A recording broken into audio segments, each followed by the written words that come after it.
So we started by heading back to Sagapur, and Labyrinth and Fifine found some herbs along the way. When we got back to Sagapur, Secret Pavan um, was telling us how it was being rebuilt and fixed, and we were given 20 acres of land outside of the city, along with our reward gold. We went back to the Citadel and had 3 days of rest before our next mission. Labyrinth opened his shop in that time with Fafine's help. She drummed up business in Labyrinth, awed a lot of people with his wares, and ended up selling the giant sapphire for 5,100 gold to a guy named Bigwig Bottom. We learned that pixie powder is fairy drug dealers. Leopold is having Labyrinth make him an enchantment for his rapier. And Brad met Philip, a new bugbear at the Shield Bearers, and discovered he had an office. And in said office was a kitten that he has decided to befriend. Alfie and Mint got a letter about Labyrinth's interview, and the dogs made their room a huge mess while they were gone. Everyone went drinking together, and the bartender was quite unique. Labyrinth was on the fence about joining the House of Convalescence again, and we spent the rest of our 3 days resting and doing some tasks, and Labyrinth ended up declining the House of Convalescence interview. We headed back to the Palace of Exiles and got some gem walkie-talkies that we can use once per day, and we were greeted by Zordon. Our next mission is a monster hunt. There was a sightings of a dragon, and we need to find out if it's a friend or foe.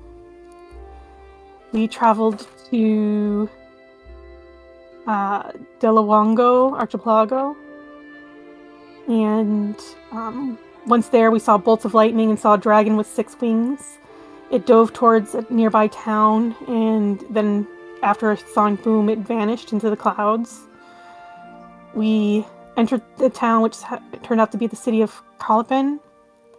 Men in Lab helped the injured, and there were no casualties, thankfully. The rest of us helped put out the fires, and Leopold interrogated a child.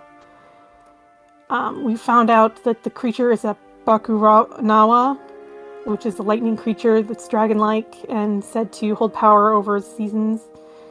And we found out that somebody's hunting it, and it's probably pissed off because of that. And this one might be corrupted. We met Numul, a woman that had us follow her to an ancient tree where we met Lunkin, who was a dryad, and we found out that the Bagunawa was a friend of hers and disappeared over 200 years ago. A few weeks prior to us arriving, she began to have visions, and she wants to know what's happened and bring the beast to peace and not kill it.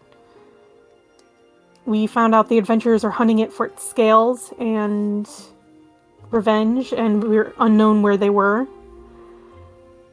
And they suspect that it's fighting against itself. And Nimue was willing to pay us 600 gold each to heal and keep the Bakunawa safe. After 2 days' journey, it would take us 2 days' journey, and the bridges are not safe to reach where they believe that the Bakunawa is residing. And they believe a tree, the Bathalong Puno, which is a holy tree from long ago, it might be what is corrupting it. We headed out and met Paolo, the leader of the hunters that are hunting the Bakunawa, and we wanted to try to join them for a little bit, but they decided they didn't want us around and headed off. But we did learn that the creature is heading southwest. We learned about the Maikapol's clan's blood feud, and they were betrayed by the Bakunawa, and it took us 36 hours to cross the bridge, and that's where we stopped. Yeah, it'll take you 36 hours to cross the bridge, yeah. But you did a really good recap, actually. You pronounced a lot of those fucking names I can't fucking pronounce. Thank you. Yeah, it's good, and you're getting better on these recaps. Really good. I remember when you first started. You got every fucking thing perfect from point A B. It's good, and it's great to see you again. Obviously, it's been a while since we heard a recap from you. Yeah, sorry. It's okay. Good job. All right. Leopold's not here, is he? I'm assuming he's not coming. He hasn't said anything. Could be something came up. Who knows? All right. Then I'll be skipped over then to Brad. Gotcha. Can you guys hear me? Yes. Yep. All right. All right. You guys continue your journey across this everlasting sky bridge. It'll take a 2-day journey across this 600 feet or more over the forests and steep hills of the sea. You can see a beautiful sky bridge as you're on top of it. It is stunningly gorgeous in how it's still intact and how beautifully it glows during the night as it kind of showcases what the ancient creatures of the past had created long ago, and it still stands to this day. As you guys begin to travel your voyage, as we'll kind of skip it ahead a little bit since it's a little easier. Voyage is kind of boring, as there's really not much to see except for the sea. As you do see down below, it is dangerous. It is kind of whirlpools down there. It's not particularly wanting to jump off into that depths, but seeming fit. You have a huge bridge ahead of you, and there's a good chance you can obviously withstand it, as well as you have some individuals that can fly, just in case. As you begin to travel across, still remaining the beautiful day that has set and lied upon the day. I would love, for that recap, actually, Fabian, throw me a D4. See what's conspired, what's happening on the bridge. After, I'd say, 6 hours of journey, as you begin to travel across its beautiful stonework.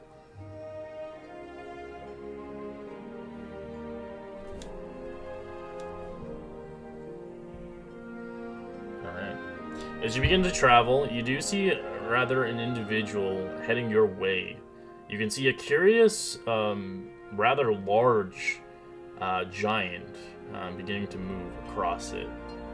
As from your point of view, you can give me a history check. You obviously know it's a giant, but I wonder what kind of giant do you think it is?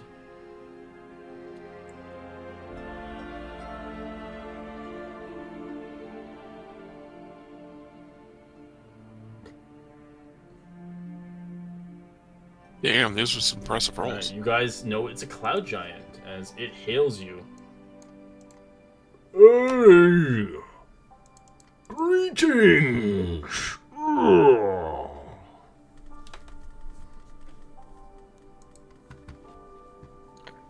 Greetings. Yeah, I tell Brad, yeah, I think that you are more common with that tongue. Yeah. So I would have said greetings and giant. It speaks common to you, all of you. Oh. As just notice you, as cloud giants are by far one of the smartest out of the bunch. They're very known for the studying of all cultures and the ways of life. In the past, they had been evil, but some giants have obviously stayed on the path of good. He's rather surprised to see travelers on the sky bridge, as he begins to approach you, kind of with heavy kind of footfalls, not trying to crush you or anything. As you hear, kind of moving towards you, as he looks at you. Ah, what brings you travelers across the sky bridge today? Have you heard of the lengths of the recent happenings in the land below? Below, you say? Well met, my good Cumulus friend. We are just adventurers. We're investigating the recent aggressive Bakanawa in the area. Bakanawa. That's urban legend, I think, right?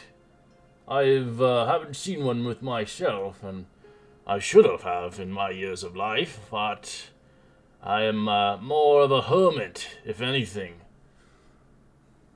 I am Axel, pleasure to meet you. Pleasure to meet you. Is this bridge your home? Oh no, I enjoy roaming it itself. It takes me a good day or two to travel it. It's a great sightseeing. I'm actually heading towards a town where you're actually moving towards to see some friends of mine, of course. How fortuitous of us. Well, maybe you can accompany us on our journey? Oh, I am not heading that way. As you can tell, he's heading the opposite direction. Okay. Where we came from. Yeah. About 6 hours away. Well, we can tell you that the road was clear when we came through. Hmm. Any Well, the information? road ahead from where I am at is dangerous. Undead is everywhere across the land. The plague has settled in within the few years of the calamity of the war efforts, if you recall.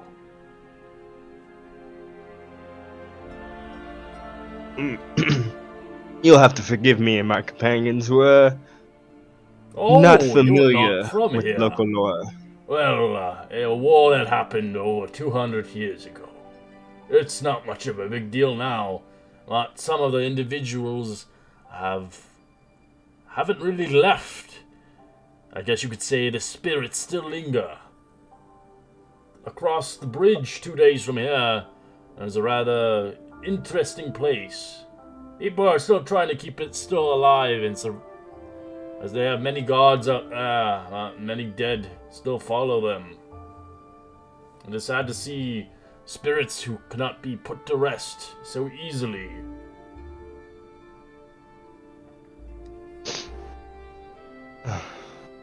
Maybe me and my friends can be of some assistance in that department. Right, man? Always an evil spirit, correct? I will always, it's been in my experience as ethereal planes are plagued with evil spirits and malfeasances. You do travel further across if you travel further across the land of Lamabolaka, and you'll probably come across some swamplands. Be wary of them. There have even been sightings of big tree ants that are set on fire from the age of the war. Treants, you say? Aye, but they are not regular tree ants. They're scorched with a fire. They live continuously. And they're with still alive? Corrupted indeed. Treant wood is very good material. this? Is it? Yes, a lot of choice wands for a lot of well-known wizards were made out of treant wood.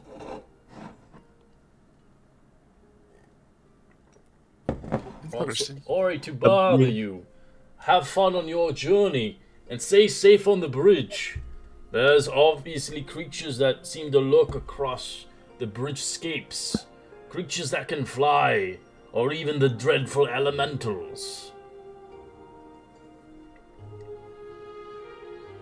Are you native here to the ethereal plane, or did you come here? I am from this place. Indeed. Far away from these islands. As you can watch his tippy toes start to hover as he walks a little bit past you. Have a good day, and stay on the bridge. Do not fall, or you shall falter. Good day to you, sir. As he waves back.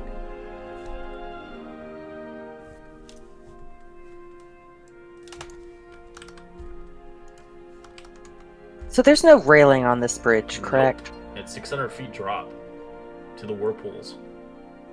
Yeah. It's a big bridge that spans 36 hours. I couldn't find one, so I just found these ones instead. There's no such thing of a map, it's just a bridge. I have to build one, which is early on this thing, not really worth it. 36 hours of map. Just bridge, yeah. It's like if you ever like watch DBZ, it's kind of exactly like this insane bridge that Goku runs across. Yeah, it gives me those vibes so much. Well, just be prepared for the undead, and I think we'll be good. The undead burn, right?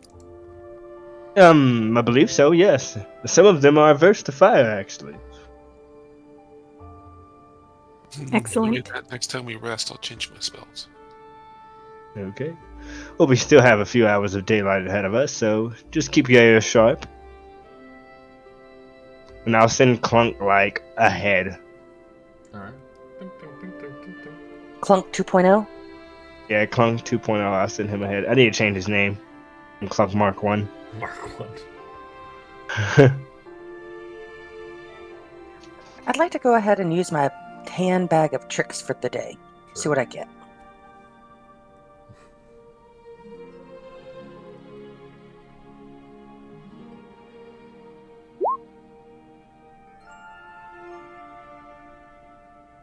Totally misclicked and hit off the tab and have no clue.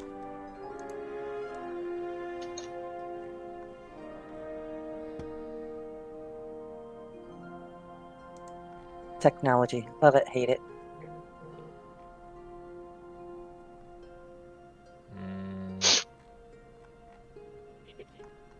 Bag of tricks. Lives a black bear. Wow. Baby bear. We should have asked that Cloud Giant if he had anything to trade. Here they have wonderful magical items.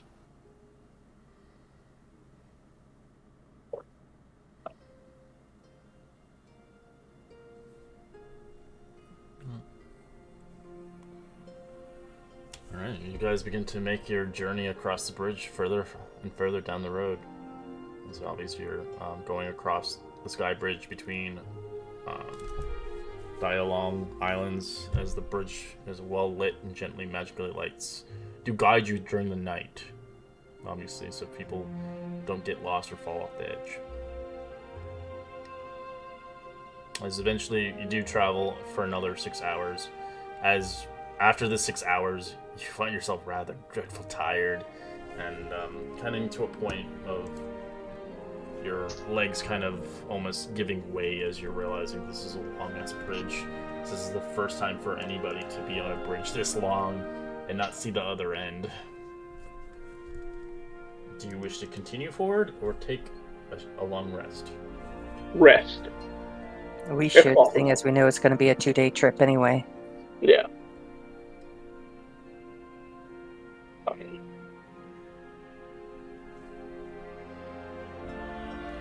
So, Brad, at the last time we had been at town, had picked up some tents and would like to try and set them up. Okay. So you start to set them up on the bridge. 2 tents. I'm assuming you're not putting them right in the middle. No, off to the side, but not too close to the side. Yeah, there's like, no railings. Well, there is Yeah. railings, but there isn't like railings proper to save you.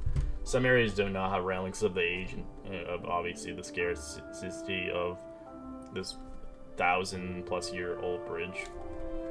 You begin to put it there, and obviously you're probably not putting pittons into the stonework because that's probably going to damage the bridge, but you're going to use something else, I'm assuming. yes. How was the weather? It's Yeah. windy. Okay, good question. Does not put up the tents. You can put sleeping bags. Sleep underneath the stars. Have a tarp we could use to sleep on so we're not just on the stone.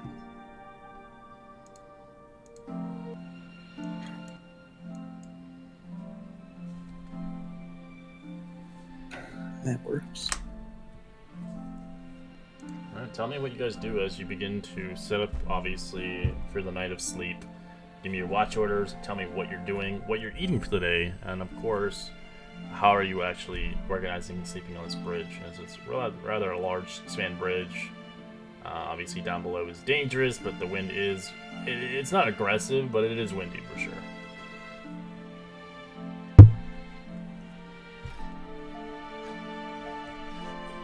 I would actually like to do something I've never done before and cast the spell Divination.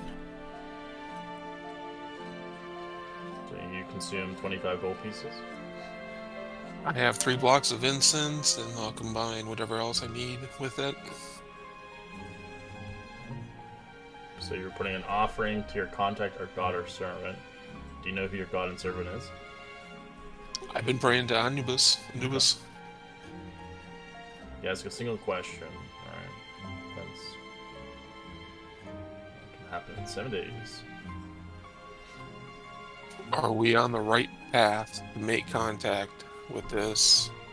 And I forget the name, I apologize. Wadmani, the dragon?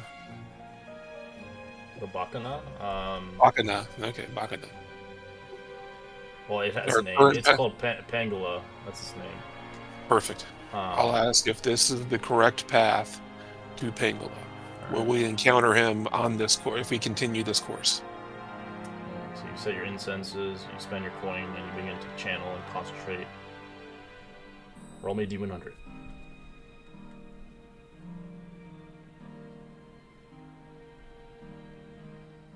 You begin to do this forth. You wait 10 minutes. You wait a little bit longer. You don't hear anything back. Because you hear an answering machine.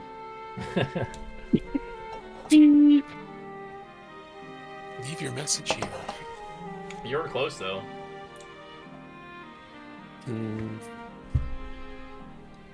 Okay, I'll strike into 25 gold. In 1 4th level spell.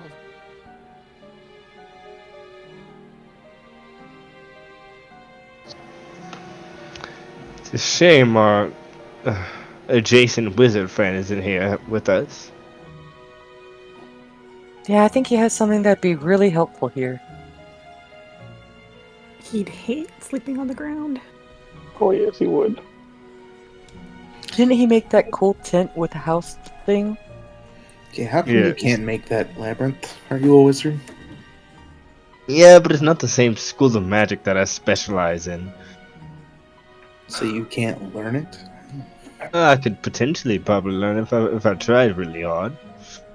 But I haven't taken the time to do so because someone I already knew it. I see. Something to add to the to-do list. I suppose you're right. I probably could craft an item that could just do it once per day. That'd be cool. I'm imagining Harry Potter tent. Yeah, essentially. I'll get working on that once we get back. Just in case, right? Sounds Alright, good. nobody roll off the edge while you're sleeping. So what I hear is we're roughing it tonight, huh? Most likely. I'll have Clunk sit on me.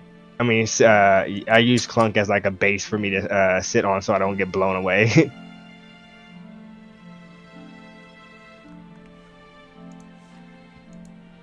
I wish they would make a magical item for Tiny Hut, like a drapery that you just release out and poof, there it goes. Yeah, that'd be very useful. Well, But with the magical item crafting, I could probably do that like maybe once per day. Yeah, well, I'm looking at a book right now for a Me. supplement for crafting companions and other things, so I might actually get it. And that's not just for users of magic. You could be a blacksmith and you can make whatever you want. If you want to make a wagon, it actually has a pricing and whatever it costs to make the wagon for you. Oh damn. Or a house. You can actually build a house in there too. It tells you how many days it would take.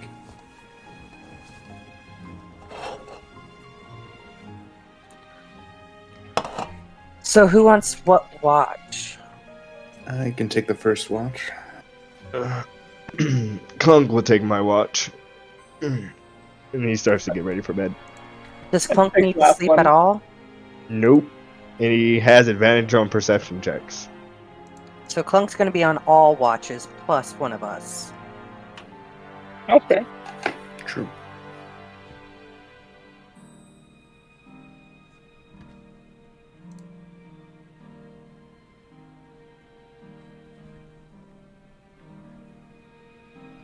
So who else is on the other watches? I'm taking the last one. I'll take middle, I guess.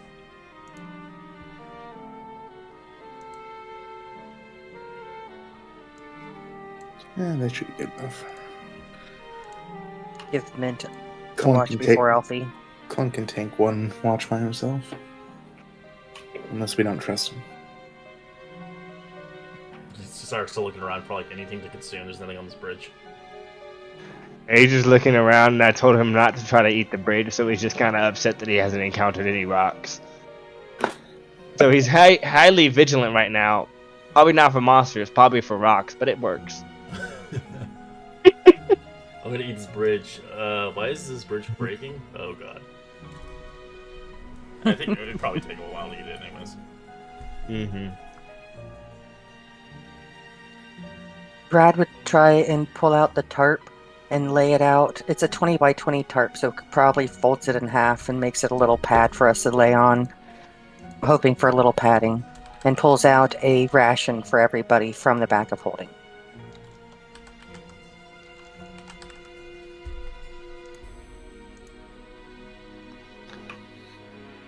I'm sorry, he doesn't have Just advantage nibble on. our ration. Sorry, he doesn't have advantage on perception. He just can't be surprised.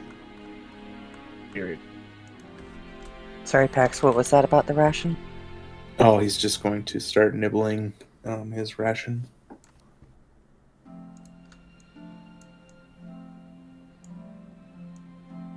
If you close your eyes and you think real hard, it starts tasting like something. Maybe something he wants, maybe something not, but it's something. It's better than nothing, that's for sure. Speaking of tasting like something, I dried out a plant last time for somebody while we were gone. It can make something taste like anything you want. You guys are feeling fancy tonight. Oh, true. Yeah, that Bacon's powder. chef thing. Yes. Do you have anything to cook, or cook with, or cook on? I can make a cooking set. Just give me a moment. Or you could just sprinkle it on one of these delicious ration bars. Make it taste like a nice steak. Or eggs. For you. Or cake. Yum. Take for dinner? Yeah. Every Oh, pinch you cake. take. Don't you Just- think Brad's a 12-year-old anyway?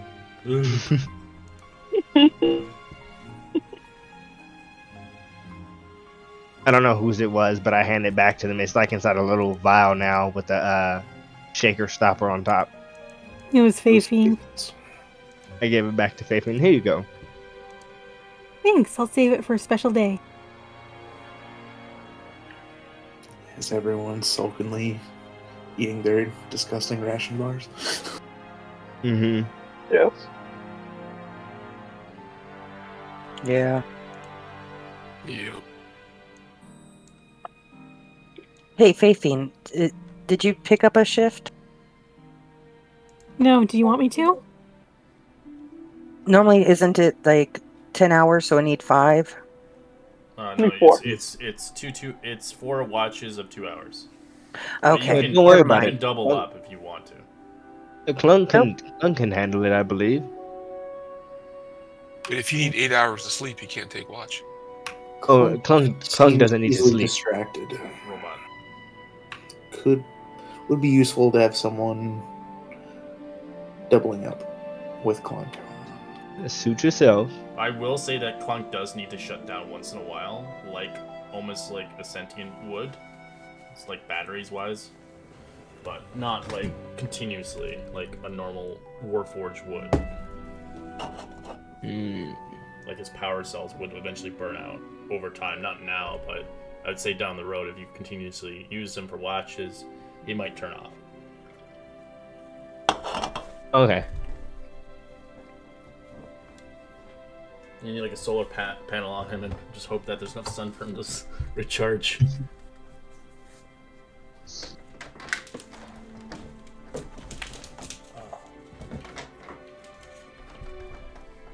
Hot.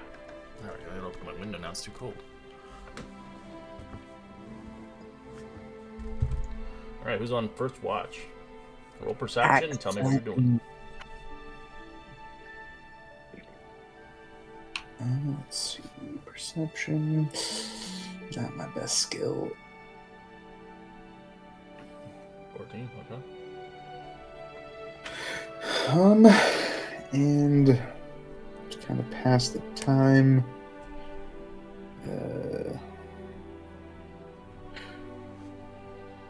he will just kind of play with his deck of playing cards. Starts playing While keeping solitaire. Yep, pretty much.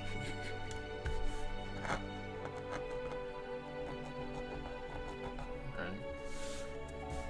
While keeping an eye on Clunk and making sure he doesn't get too close to the edges. Sure. He's probably looking at your cards and wants to eat it. No, Clunk. These are not food. It's like a baby Grogu trying to touch it.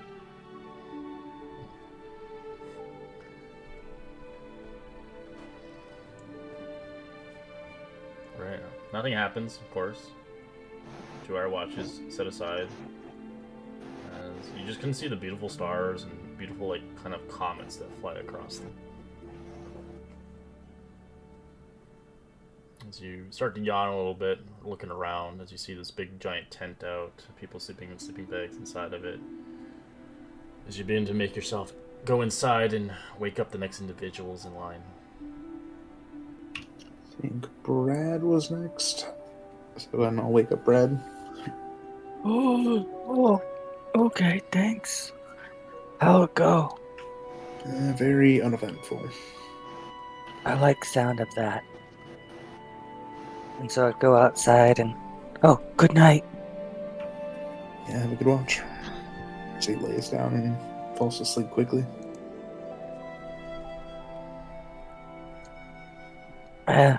Brad goes outside, and the bear's already gone, I'm assuming, right? Or did I pull it out late enough?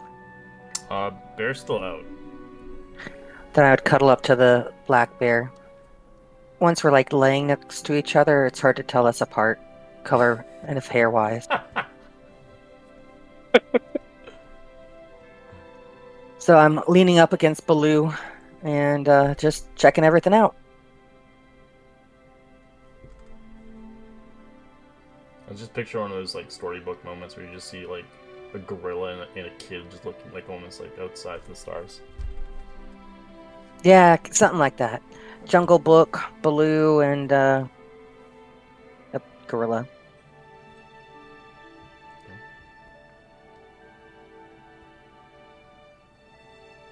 I rolled my perception.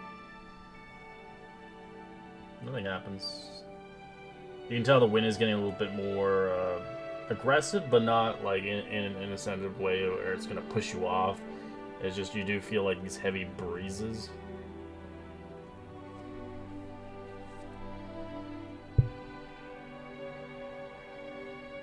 I'm assuming there's nothing there further than just flat stone to tie off on, or Yeah, just stone everywhere.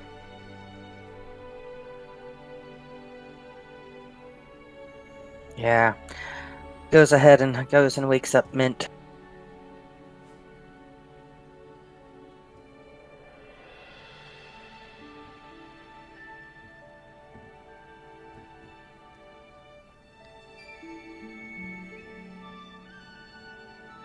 Oh, I didn't agree to take a sleep. I need all 8 hours of sleep. I'm a human, sorry. Anybody can take the full hours of watch, even if you're human. But if you don't want to wake up, you don't have to. Okay, I mean, if it counts, I'll be glad Oh, you can. Like, it counts towards everybody. As long as you keep watch and there's no interruptions. Even a human can take a watch and still receive the full benefit of a long rest. Okay, I'll plan to do that and prepare our spells for the morning. Because Brad's he's exactly like you. He's not a human, but he still requires sleep.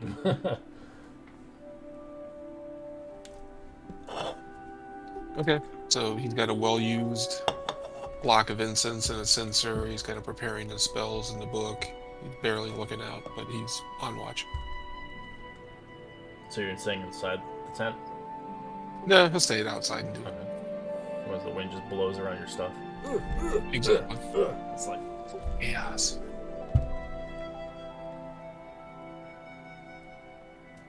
Alright, you can roll perception. Right.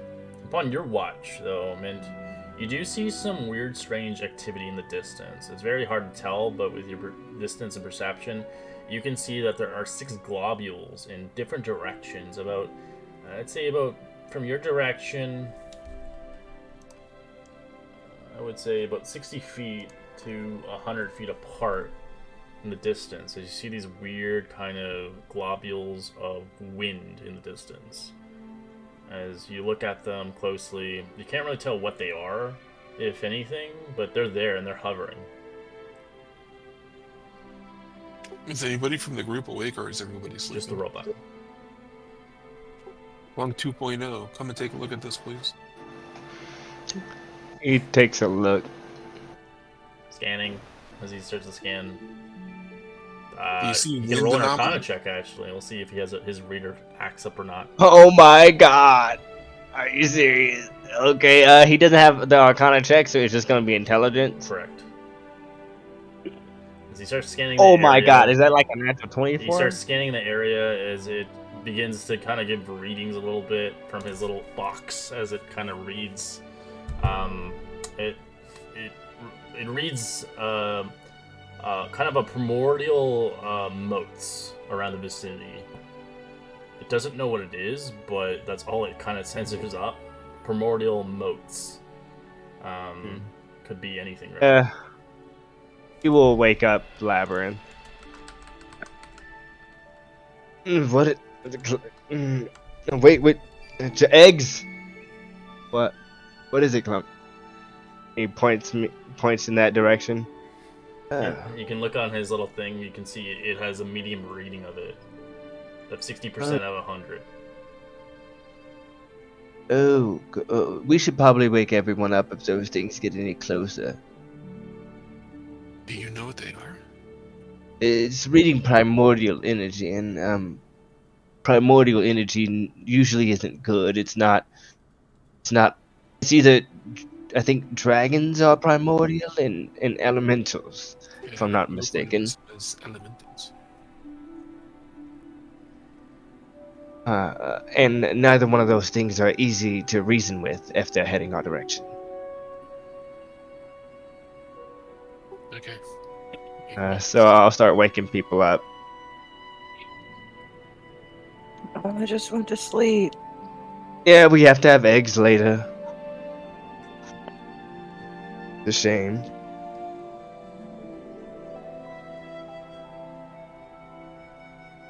But I believe we might have some company coming in. Are they getting closer? As you see the reading on Clunk, it is up to 70% now.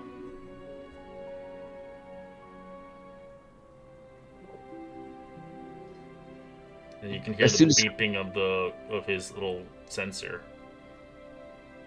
Okay, yeah, we should probably hide or something, maybe. Where? Where?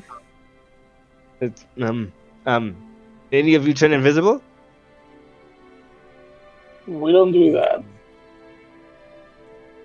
Not really. I mean, I can turn some of us invisible. But if it's Or should we just move down the bridge a little further? I mean, it's just a tarp. I grab the tarp and we start moving. okay, I'll follow Brad.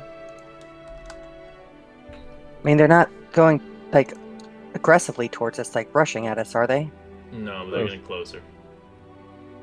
So yeah, I'd like to go the opposite way if they're coming from where we came. So you're going backwards?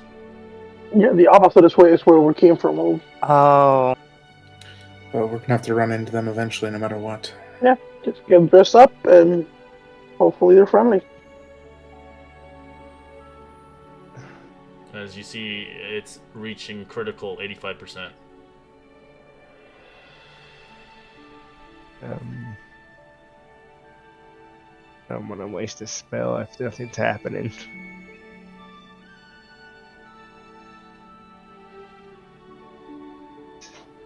Brad has all the key points, so goes ahead and activates their gorilla-ness, their astral self.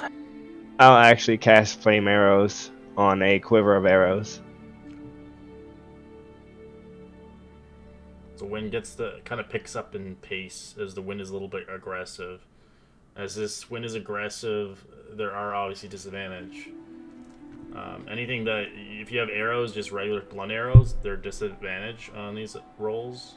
So you're using regular arrows and stuff like that, or as well as if you're flying, you have rough terrain as well, flying in midair. As the wind is picking up, it's getting a little bit more intense. I'd like you all roll perception check. If you do not have dark sight, you have disadvantage. I'm going to use Close Reader.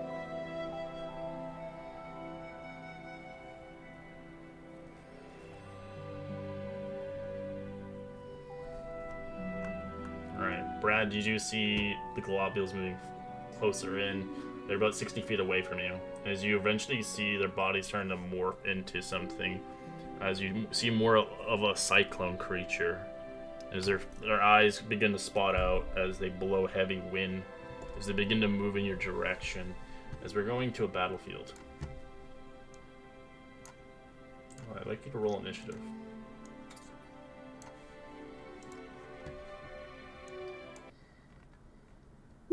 Got some new music I actually added to the game because I felt like our music was a little stale.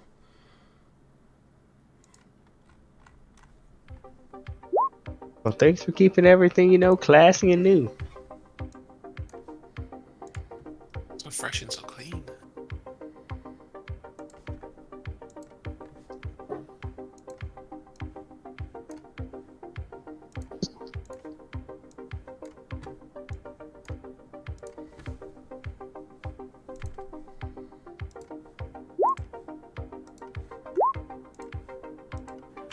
I put that little blue guy on me for the astral self. Sure, that's fine.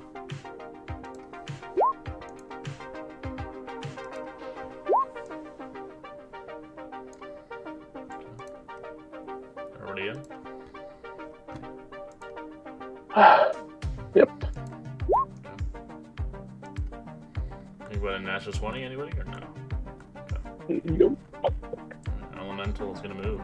Begins to. You guys can rearrange yourself as you see fit. I didn't know how you wanted it to, so rearrange yourself as you see fit. There are no railings, FYI.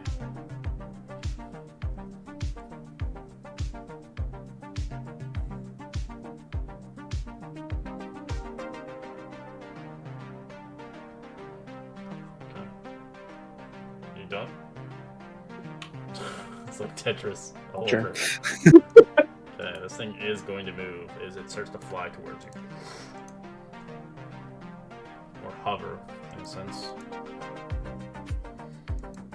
As it will make 2 attacks, slamming Pax with its body. First one will have disadvantage. 22 out of 22. Both hit. Okay, so that's just well, I'm just saying, that's advantage and disadvantage. Oh, okay. You got a double 22. And secondary attack 21. Total damage is 30 points of bludgeoning. You say 30? 30, yeah. As you watch its entire body slam into you. As it almost picks you up every time it slams into you. Brad. Well, with my astral arms, I can reach him from here, so I stabby, stabby, smacky, smacky. Okay.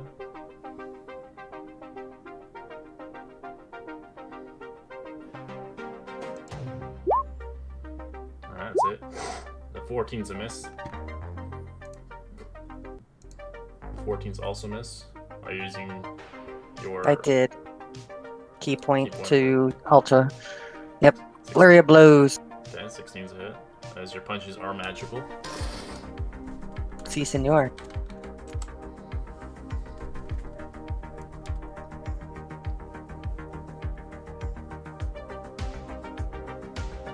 You want to move anywhere? And that's what I got.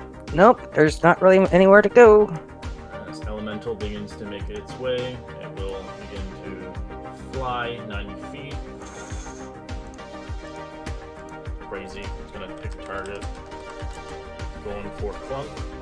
2 slams. 22 and a 20.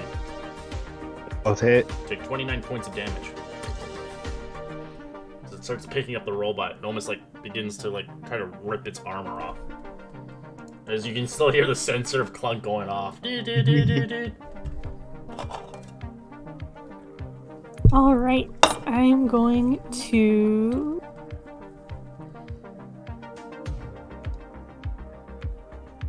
go ahead and Scorching Ray the one that just attacked Clunk. Okay. Oof, double nat ones fails. My first one hits though, right? The 30, yeah, it's a hit. For a whopping 9. And I will stay put. This elemental begins to make its way towards you guys. As it begins to attempt to engulf you both, it uses Whirlwind. As it begins to spin itself like almost a blender and trying to pick you up. Give me a strength save.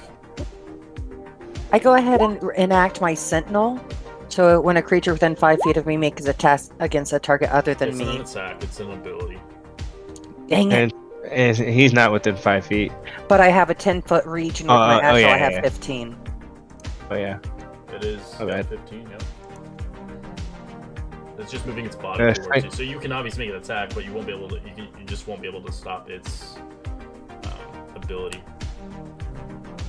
I'll use my one fortune of the mini today to make that a 17. For who? Myself. I mean for Mint. Mint? For 14? Yeah, for Mint. Okay, so 15 fails. Alright. So, 15, so the people who succeed, you don't get flung, but Fafine, you get flung 20 feet up into the air, beginning to move. I'll allow you to fly, because you don't want to fall off the edge.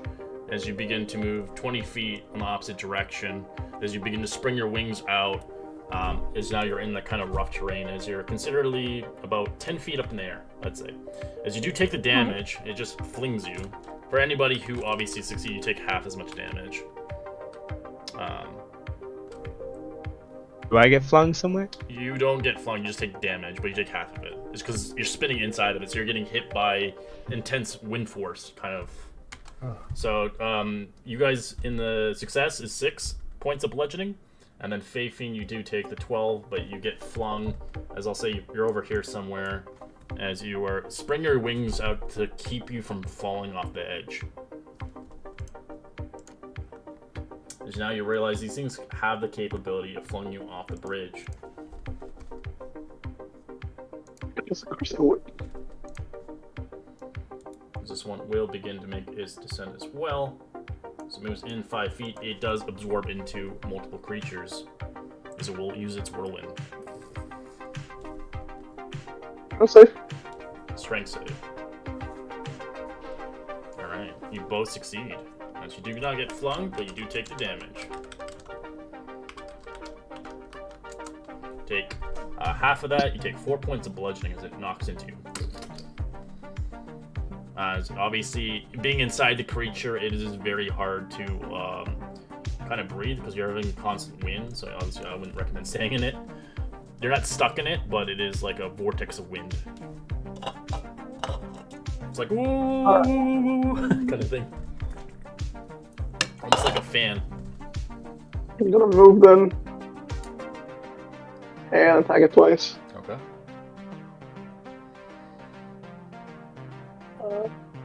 18 the first one, They 17 the both second hit. one. Is your blade magical? Yeah. It's yes? Okay. So you Nine got and rid of the six. name, so I didn't know if it was magical or not. Oh, sorry, that should have been Rapier. But it should be the same damage. It takes up +1. Okay. Click the wrong button. So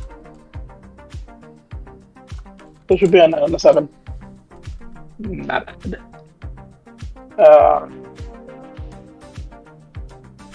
I think for this turn that's gonna be it. Okay. attacks.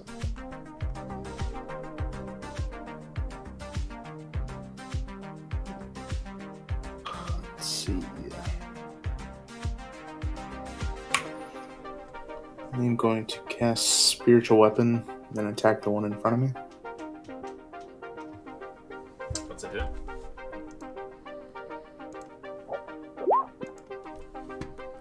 For 11.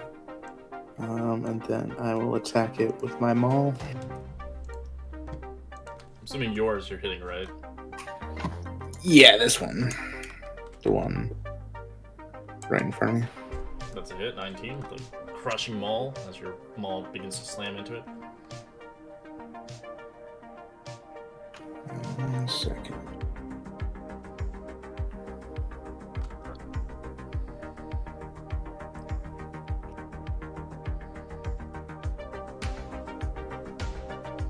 Sorry, I'm gonna smite it, but I have to update the damage.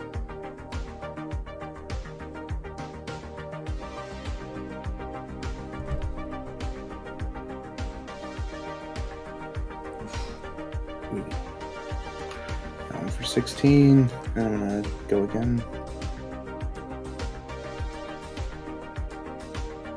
12 misses.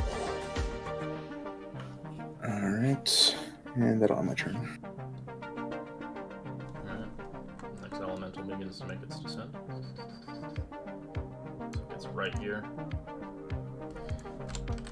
It's going to choose targets. It is going for Clunk, 2 attacks. Natural 20 and a 21. You Both want to hit. stop that, Mr. Mint? What's your reaction? Yeah, I'll stop the crit. Okay.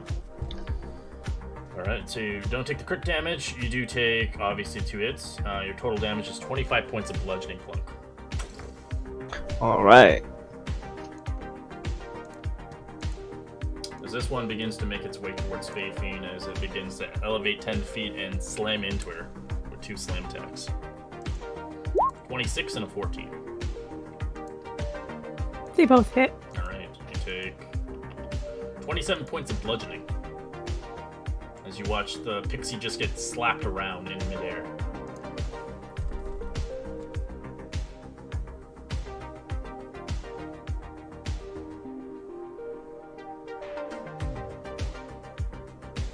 Well, damn, this is a motherfucker. Okay, I'm gonna cast Spirit Guardians. Alright. Do you want to move out of that thing or no? Yeah, yes, I would like to move out of that and cast Spirit Guardians. You're moving that far out. 2 are gonna. This one's gonna make an attack bop if you move too far away. Nope, I'll go there. I'll stay there. I would say you would be here, so you would move here, so you don't get attacked from either or. Wisdom save when it's their turn. Okay.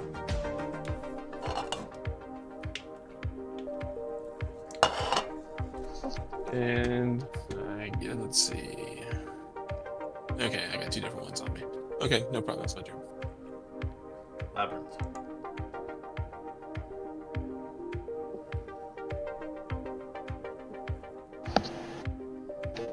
I go, unhand me, and I cast a Charlatan Stride. I drop concentration on flame arrows. I run. Can I run through these guys? Yeah, you can. They're not. They're just an air form. They can move through people with no issue. So I'd say you can move through them without issue. Alright. 5, 10, 15, 20, 25, 30, 35, 40, 45, 50. I'll still end up right here, but I'll hit all 5 of these guys. They all take a d6. Okay. 1 point. Oh, they all take 1. Oh, why am I always rolling 1s on that?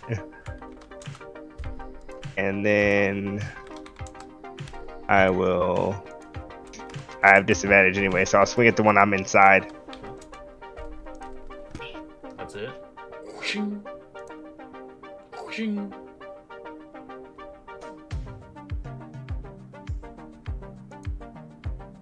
$31.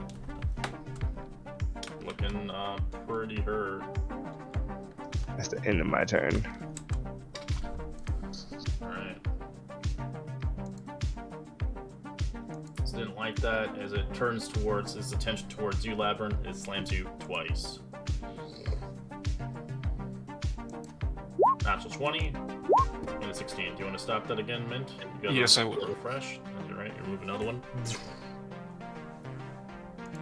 So total damage here is 39 points of bludgeoning instead.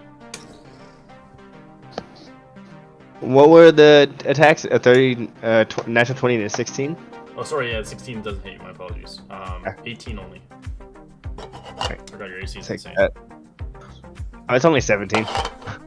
It can be insane if you put shield. Yeah, if I put some shield on it, yeah. Alright, Brad.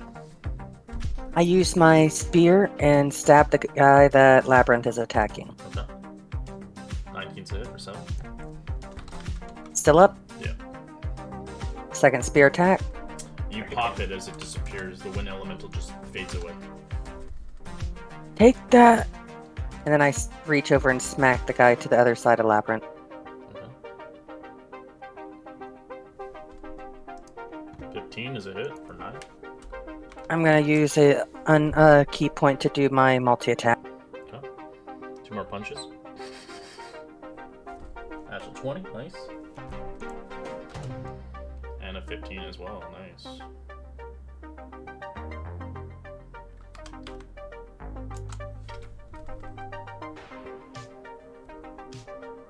And I stay where I'm at. Okay.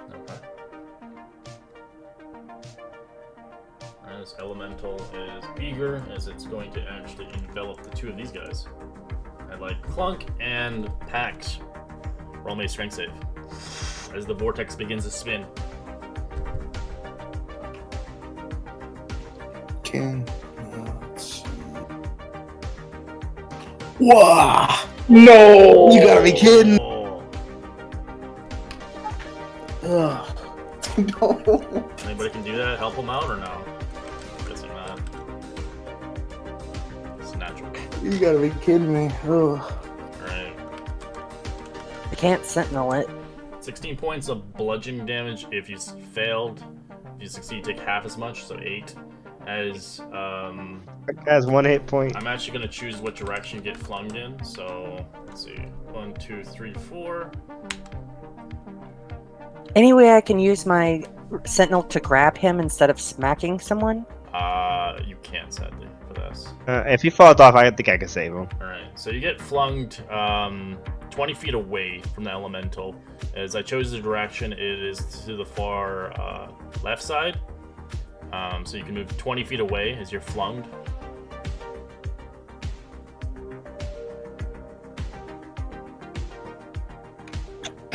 I, as a reaction, cast Featherfall. Alright. It begins to plummet On. 600 feet down. I No, cast you Cast Featherfall it on. fast enough. Would I not be all the way out there? Yeah, because it's a reaction. Yeah, so you can do that right away. So I'd say you're feather falling right here then. Just Okay. So there. you have Featherfall, you have Featherfall, you have Featherfall, and who else can't fly? I guess Clunk has Featherfall. What about Mint? Mint can. You can Mint fly. can fly. Oh yeah, he's got the boots. 15. Oh, I got boots, don't I? Yes, you do. Yeah, I forgot about that. Okay. So Is that concentration? I'm going to disengage. Okay. I'm gonna move right here and land, and that will be my turn.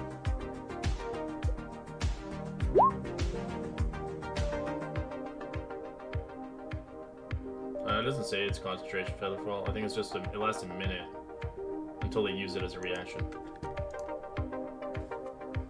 Yep. It's elemental. It's gonna see if it can recharge its whirlwind capability. He's gonna take Spirit Guardian damage. Correct. It does get its whirlwind back. And I did cast it as a 4th level spell. Yep. It's gonna roll wisdom. If it fails, give me the damage. Oof. That sucks. As it will begin to make its descent. Fafine, how high are you up still? On the ground. You're on the ground. I'm on the ground. All right, it's going in. Give me strength. Say it, please. All right, Fafine, you succeed. Mint, you fail.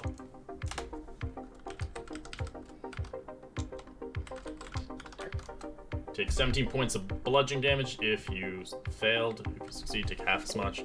You're not flunged, but if you do fail, you are flung. Let me see which direction.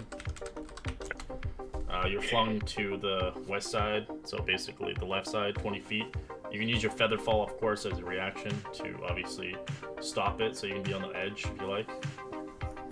They both can fly. Yeah, I can fly. I'll activate the boots as a reaction. Okay. So you're lifted up into the air. It's elemental. I'm just gonna see if it can charge. It does. He takes elemental damage too. Correct. Or Spirit Guardian. It fails. Ooh, nice damage.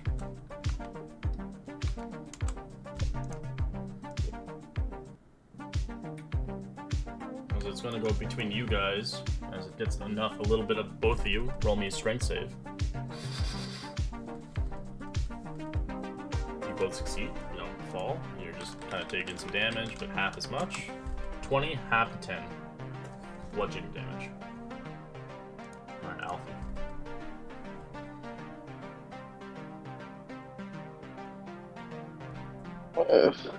This is awkward.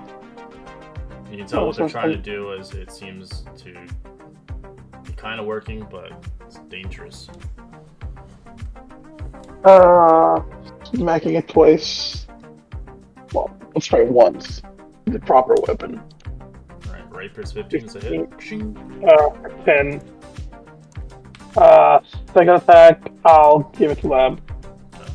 As you see kind of the direction as Alfie's like, attack! From before, as you can hear kind of the hollowed wind of his voice through kind of a cyclone.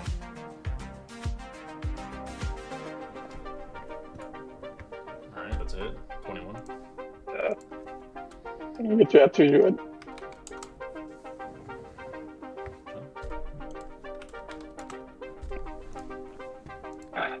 That's it for me. Alright, Pax, you feather fall down, gradually landing your feet. I'd say it's spent probably at least 5 feet of your movement to get down properly. Okay.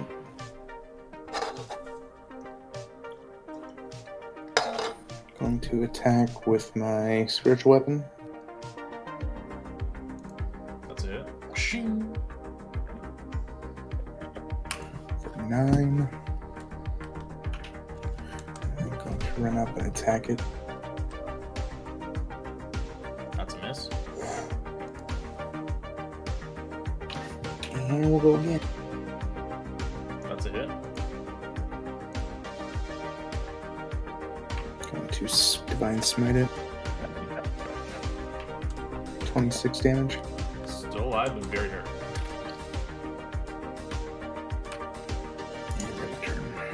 That's elemental is, I would say, it's kind of outside of your aura. It's like barely even touching it. Oh, only after you moved it. I didn't move it towards you. Oh, it was there. Yeah. Just slightly kind of showing it. It does get its whirlwind back, but it's unable to really whirlwind anybody. It's just going to pick targets. It's going for Clung. Sentinel. Alright. Alright. 14's a miss on him.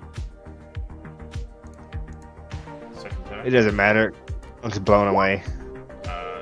16 to hit. On Clung. Oh, he's yeah, it hits. There, he's dead. He breaks apart. Yep, he's to dead. The wind. Mini me. Oh, Clung V2, we hardly knew you. Did the guy take the 11 bludgeoning though? Yes. Thank you. He was barely hit, but yeah. Alright, this thing is going to... It's going to move here. It's not in the aura. It's just kind of moving around it. Sees where whatever this radiant stuff is. It doesn't really like it. It's gonna slam into Pax twice. 27 and 13. 27 hits. All right, take 13 points of bludgeoning. All right, Mint. Mint is going to take his action to disengage from the one below him. He is already 20 feet up in the air from being thrown, and he is going to move over to here, and that way he gets everybody. You're 20 feet in the air, so you're not really actually getting a lead. It doesn't go down, it goes up. It's a barrier. You have to actually hover down. That was a sphere. Yeah, it's a sphere, but it doesn't actually... So if you're floating 20 feet up in the air, it's a sphere, but it's not going to touch the bottom. It's only going to touch around where you're at. So it's a sphere above you, if you think about it. Yeah, you'd have to lower a little bit lower, like Yeah. Okay, maybe 5 I'll go feet 10 up. feet down, or 5 feet down. Try to get everybody. But he also wouldn't have to use disengage if he was that high up, would he? No, he wouldn't. No, we wouldn't have to. No. Okay, fair enough. So I will move, descend 5 feet, and I will cast Spiritual Weapon. Okay. Everybody with spiritual weapon. Where do you want the spiritual weapon? To the south of I me. didn't even know you had one. I think you just grabbed it, right? Because I didn't have it on your list. I've had it on my list forever. I just had it memorized after last rest. Oh, you're on the same one he has. 2 swords. That's cool. You can So I'd attack make him. an attack on this guy.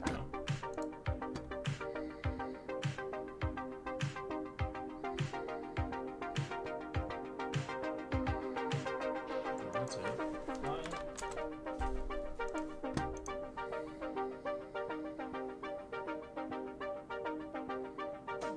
Lapper.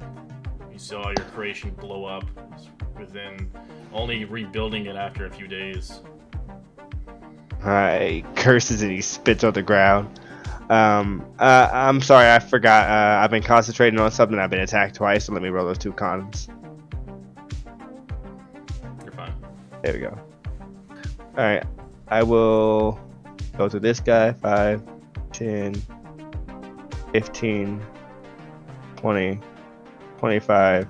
You know they make an attack swap on you, right? No, not with a stride along stride. I don't provoke attacks of op. Oh, okay. You're using it again? Okay.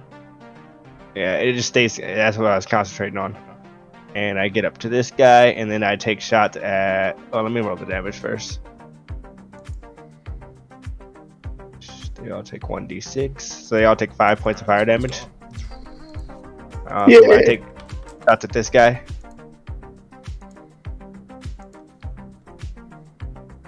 You attacking this one, or you were hitting this one? This one. This one. So you ran by, you're stabbing, and then running away. Okay. Mhm.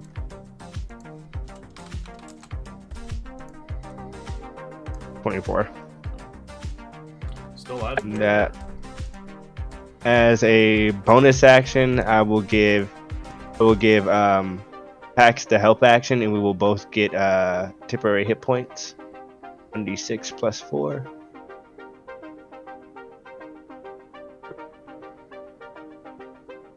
So we both get 6 temporary hit points. And that will be the end of my turn. Okay. Who gets the temporary hit points? Pax and Pax and myself. How many do we get? 6. It wasn't a lot this time. Brad. He gets to swing with advantage. That's always good. any hit points are good hit points in the positive. Gonna use my spear and stab the guy that's on me.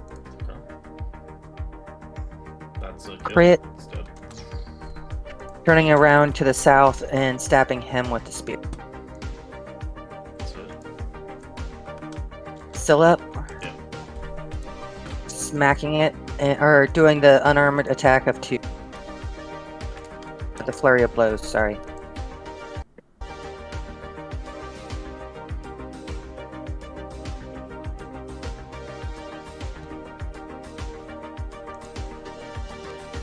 Otherwise, not gonna move, and did all my attacks. Alright, Faithing, what are you gonna do? You're just you're on the ground, actually, you're inside of it, my apologies. Since I'm you're going to move flying. first. Are you still flying or no? No, I'm on the ground. Okay. We'll move right there. And I will magic missile the one that Brad just attacked that was trying to kill me. Okay.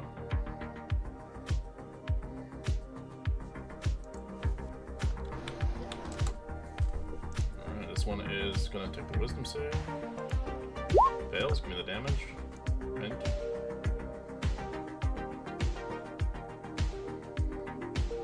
It's nearly dead. So we'll move actually on top of you guys. And begin to whirlwind. If they're within 10 feet of me, they get +4. Strength saving throw, please. +4, 11. 11's a fail. 12. 12's a fail. 15, that's a fail. But you don't forget, for those that you haven't used your reaction yet, you can Yeah, use I'm your gonna use feather it. fall. The feather fall that was given out. Yep, feather fallen. You go bad. So move just like 5 feet away from it in feather fall. For those that have it, if you have wings, you just move 10 feet away from it and just fly in the air. 17 points of damage.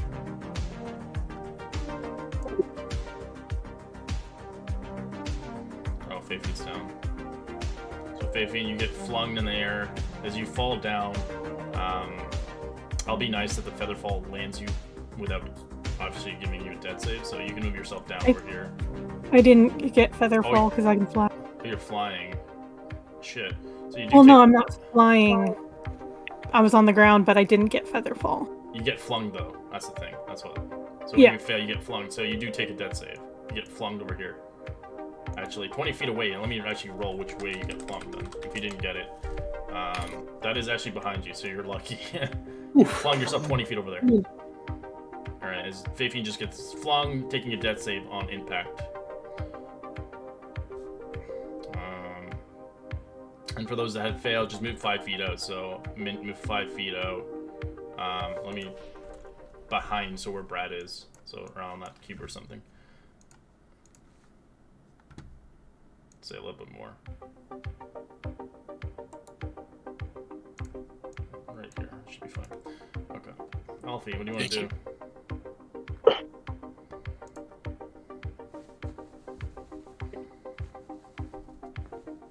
Here, and we're gonna take a swing at this one. Okay.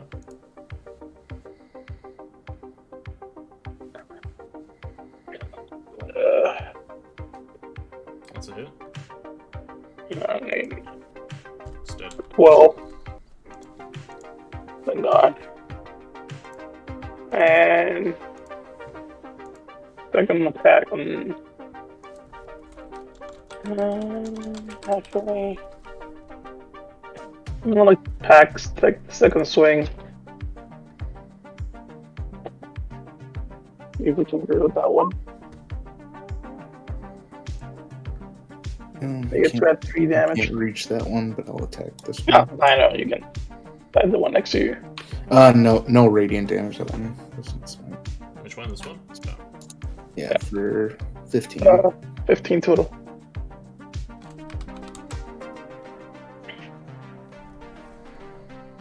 All right, Pax.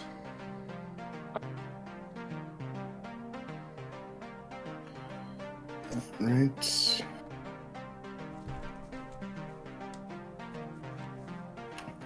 Move my spiritual weapon over here and have it attack.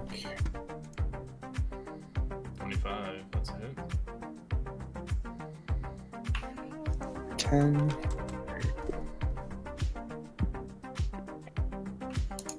And then attack twice with the maul. That's a hit. Yeah. 12. 12. And Just that one missed. misses. And now my turn. So elemental is outside of the radius blast of it. Mint, did you roll con saves for your concentration? I did. They're up there. Okay. You're fine? Okay. I have advantage. Yeah, I'm a so- warcaster. Alright, this thing does is whirlwind back, but it's not going to use it. It's just going to slam into Alfie. Yep. 27 and 25. Both hit. Alright, you take 34 points of bludgeoning. As it It's up to you. Alright, this one does take the radius. Wisdom save fails. Give me the damage.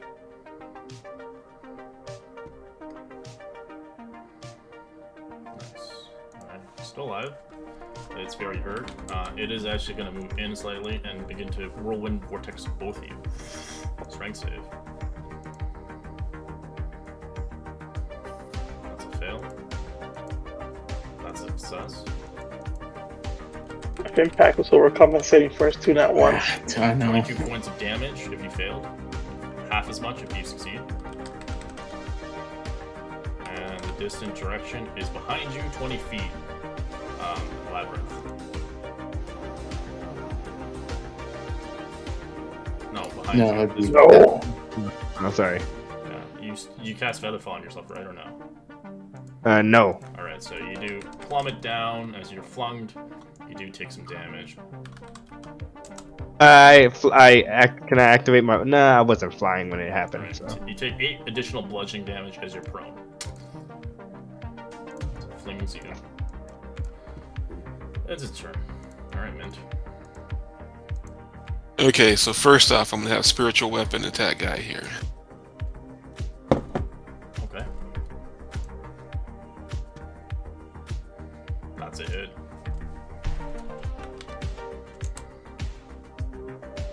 Okay, so then I am going to 5, 10, move. I'm going to spare the dying on Fafine, and then I am going to upcast a heal on her at 2nd level. So that's 20 points of hit points back to her.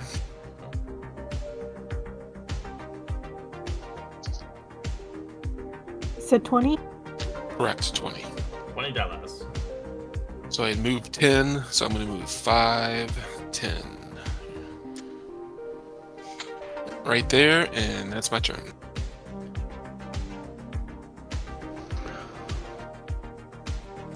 Labyrinth. You're prone on the ground as you're flung across the. If you're lucky enough, you were flung in the right direction. I use half my movement, which is 25 feet at this point. Pick it up. Then I go 5, 10, 15, 20, 25. Did you Well, roll take a- concentration? Oh yeah, I need to make a concentration check. You're right. That was 22. That'd be 11. You have you have advantage, right? No, I do not, but I'll activate my Flash of Genius. Okay, Make that a 15. that succeeds. And then I will shoot this guy once. And I will add a Arcane Jolt to it.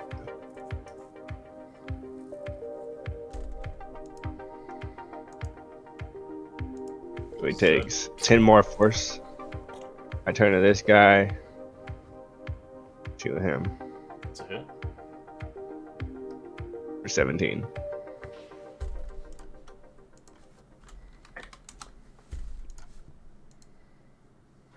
That'll be the end of my turn. Coming your way.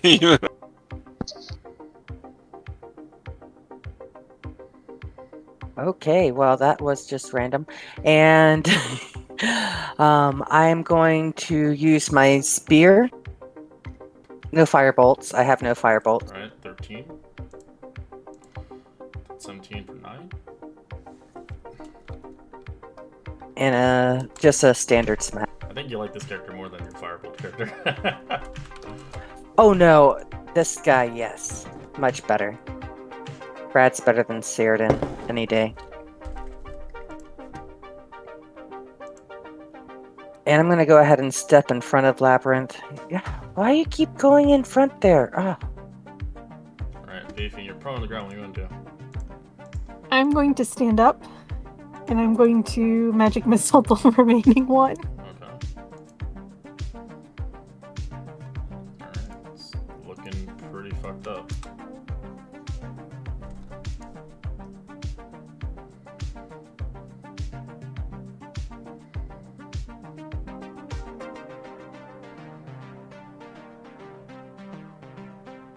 Alfie. Mac and Old man smack. as that 29. kills it. Ending combat. Alright, we're gonna do a count off. Everyone's here, no one's missing. Except for Clunk. Correction, poor little clunky Except for boy. Clunk. They did destroy my fucking robot. I'm sorry, Labyrinth. We can make a new one. Better this time. Clunk comes back however he wishes to. I have no real control over it. I bring him back, he chooses the form. Well, Clunk And he is getting chose to better. look like me. Alright, Labyrinth, roll a d6 actually for me. There might be some loot. Nope, you only get one. As you see a rather strange globule on the ground. Anybody can roll an Arcana check and figure out what the hell that is. It was left from the Elemental. It's almost like World of Warcraft, you know, when you used to farm them. And they're very hard to get. Yes. As I love that part. Labyrinth and Pax, you know, that is an elemental note. A mote. An air mote you found. An air mote. An elemental summon from a rather dispersed leaves a small clump of dust that contains a trace of its elemental energy. It needs to be quick. Needs to be gathered quickly before in a specialized container to prevent further degradation of it. You require an enchanted vial. So if you have a healing potion that you emptied out, or you have something that is a little bit more stronger than a regular vial, you can obviously collect it. Does anyone have any healing potions that they've used? Technically, yes. Because I did use one. Wait, what grade Last is week. it?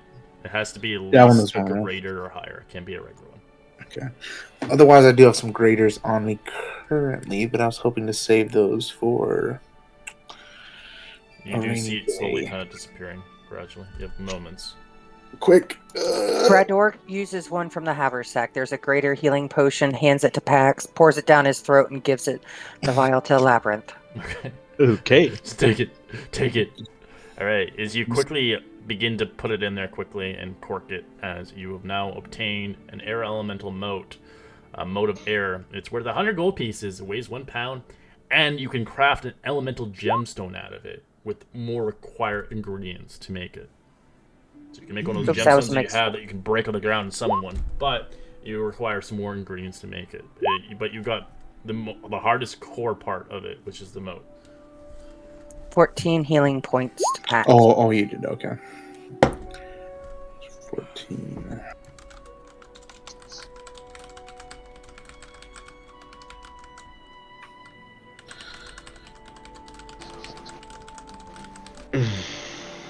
Well, I'll spend some time remaking Clunk, and I guess we should go back to bed. I'll take the next watch. Do we want to sleep here? Or do we want to? Oh, We've been on the here long other before they Yeah, came. true. Yeah. Yeah, Not I many other got my places. rest. Has anybody else not got theirs? I was the last one on patrol, was it not? Yeah, there's No, we're halfway through. There was one more watch still to be had. Yeah. I still haven't got my full rest, but So how does that figure into like our HP gains and spell slots and stuff? If you had if you were an elf and you just already had your long rest, it goes towards next day. But you still have time to sleep, so if you haven't got a long rest yet, you still can benefit from it. Okay. So you still need to have one more last watch to watch. I will watch. Don't worry about it. Well, you need your spell slots, right? Yes, I do. I'll take watch. I got all of mine. Okay. Lay out the tarp again. No bear to cuddle.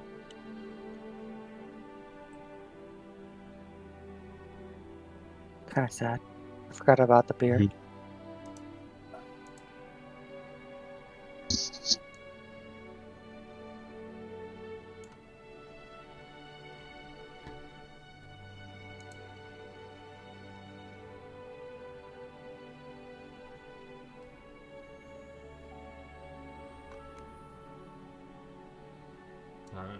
Roll me a perception check for the final watcher.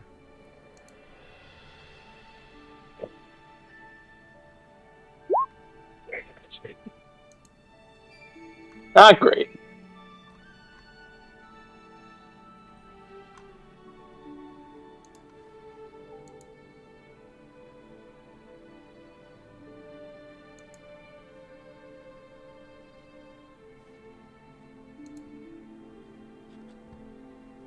Alright.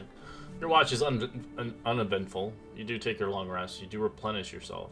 As obviously you're not really paying attention, as you've been battered by a wind elemental constantly, as it was close calls for any of you to fall off the edge, and obviously saying your last goodbyes on this earth, as you would likely fall into the depths of the whirlpools. So we do take our long rest. Correct.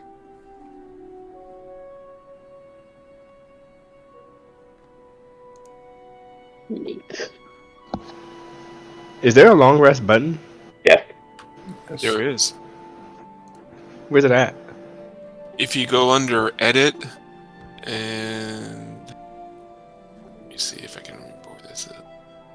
Oh, there's on the right column, all the way at the bottom, right before general options, short long rest, rest. long rest on. So go to the cog wheel all the way on your spell sheet, and then on the right hand side, scroll down and go to that. Yeah, right before general. Almost at the bottom. It doesn't get everything. Like, it didn't get my key points. Or my superiority dice, sadly. It normally doesn't reset your resources, just your spell slots and HP. I think Which it is still does. nice. You can make it redo your resources. I'm lazy.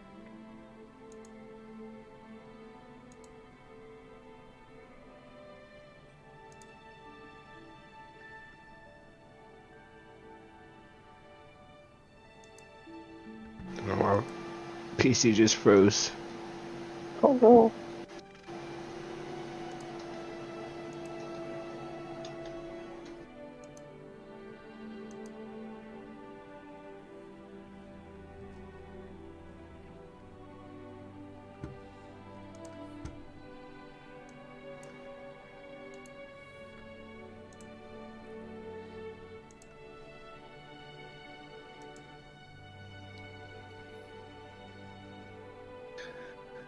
You guys mind if I spend an hour remaking Clunk before we head out?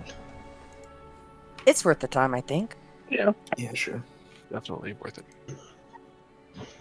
I'll sit down and he pulls out this little sphere from his robe and he plants it down on the stone and he just starts enchanting. And stone starts to slowly form out of it.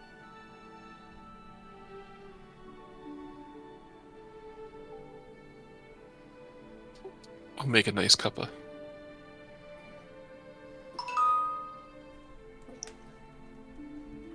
Nice cup of what? Cup of tea. Cup of tea. Yeah, that's what a cuppa is. Cup of tea. Cup of Joe. He comes back looking like Pac still, but on top he has little antennae that remind you of Lord Leopold.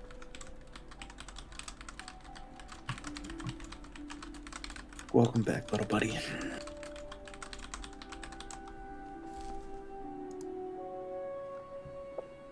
Did you change your look? Looking quite Presses. sharp. He presses his little voice thing and it says, "Welcome back, little buddy." And he points to his ears. Or to his antenna. Yeah, nice addition. Looking quite dapper. He walks around with his shoulders high for a moment. Lord Clunk.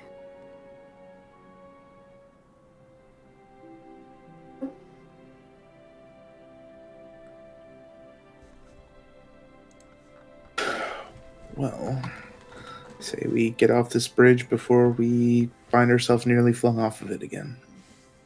Agreed. Yes. That wasn't pleasant. Agreed. We should move on. You guys begin to move on. After a few hours of traveling, you eventually spot an individual across your travels once again. You encounter a rather old woman crouching near one of the draconic statues adorning the bridge as it's sculpted across the bridge itself, a beautiful thing. As you can hear her singing in a gentle voice. And she has priestly robes as she begins to kind of tend the bridge itself. From the distance, you can see her about 100 feet away.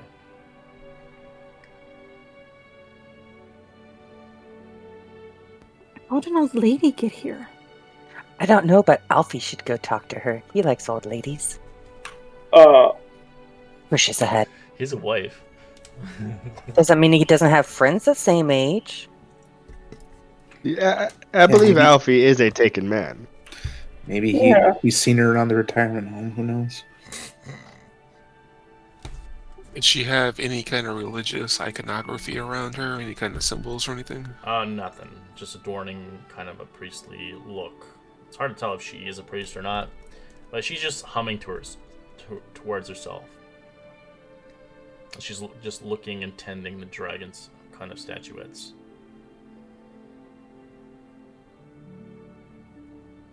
She wipes around it and cleans it.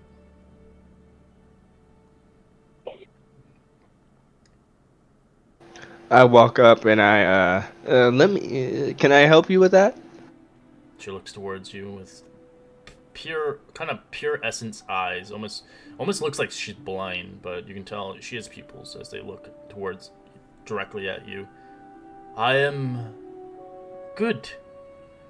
I am Inda. I am the Skybridge Tender. I am known as the Bone Singer. She smiles towards you. I'm known as Labyrinth the Red, and these are my companions. Aphine, Brad, Alfie, and Mint. And I can't forget Pax. Welcome towards the Skybridge. I hope you've had a safe journey across the bridge. Totally uneventful. I am a supporter and a protector of the Flames Everlasting's bridge. My honor of many gigantic ancient Wakana whose bones are rather infused into the bridge itself. I am one of its safeguard and keepers of the bridge to keep it maintained and clean for those that are coming by. She curiously kind of bows before you. I would seek danger away from the destination you travel. The Bonesinger has kind of mentioned. You've always kind of mentioned that this bridge was made of stone. So if we kind of look at it, is it really like a bone pattern on it or something? There's beautiful carvings in it itself. It's hard to tell if it's made of bones or not, but she had explained that it is, but it is just kind of. It's hard to tell, honestly. It's folklore, if anything. It's so old and ancient. It's been here since the dragons.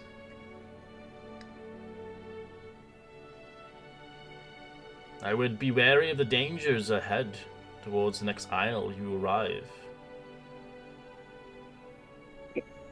Madam Guardian, what is the next isle we would arrive upon?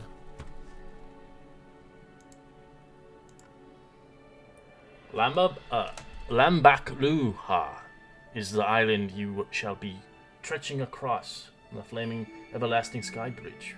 It is a place plagued by the undead and specters alike.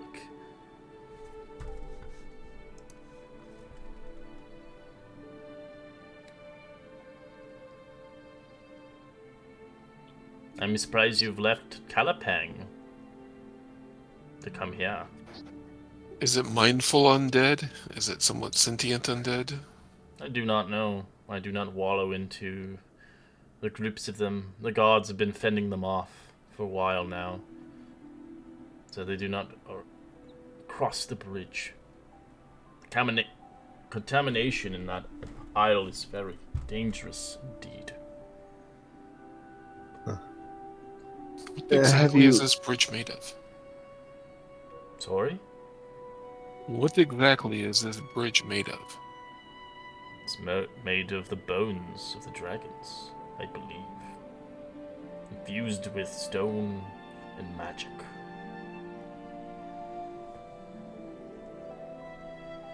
This land was once populated with enough dragons to make a bridge that is 36 hours long? It's much longer than that. There's a bridge that crosses each isle. The Hope Stagger Sky Bridge. And so on.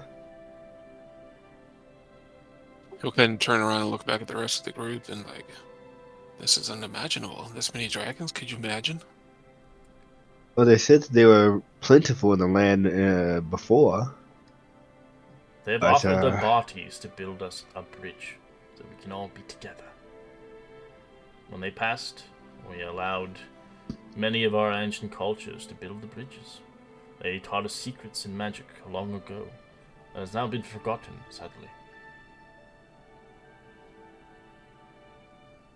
I'm sorry, my people come from dragons are greedy and gluttonous and hoard all their stuff. They freely gave up their bodies to make a bridge to connect the peoples. We were friends. I still hope we are, after even the turmoil that happened years ago.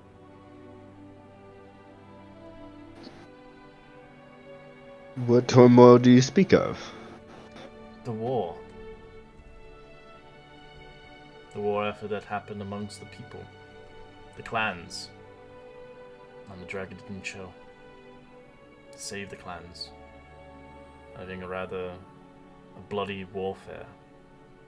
Some people believe the guardians of the dragons will come back. And everything will be at peace again. There are others that see fit to vanquish them all.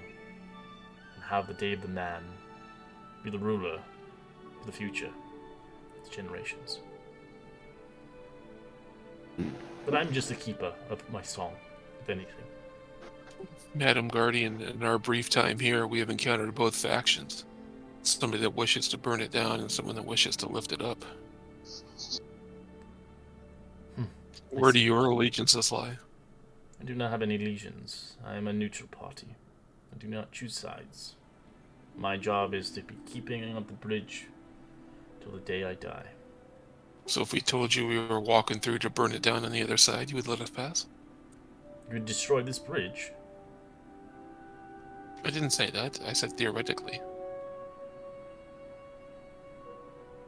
I'm just an old frail woman. I wouldn't be able to stop you if I could. I hardly believe that.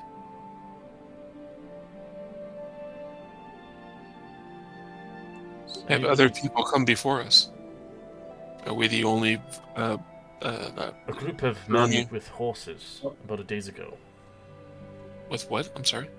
A group of men with horses about a day ago that traveled across the bridge.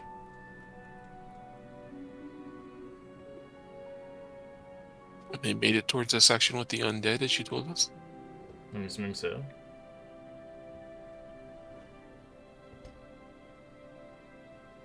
Have they come back? I just seen them yesterday, passing by. I gave them directions, seeming fit.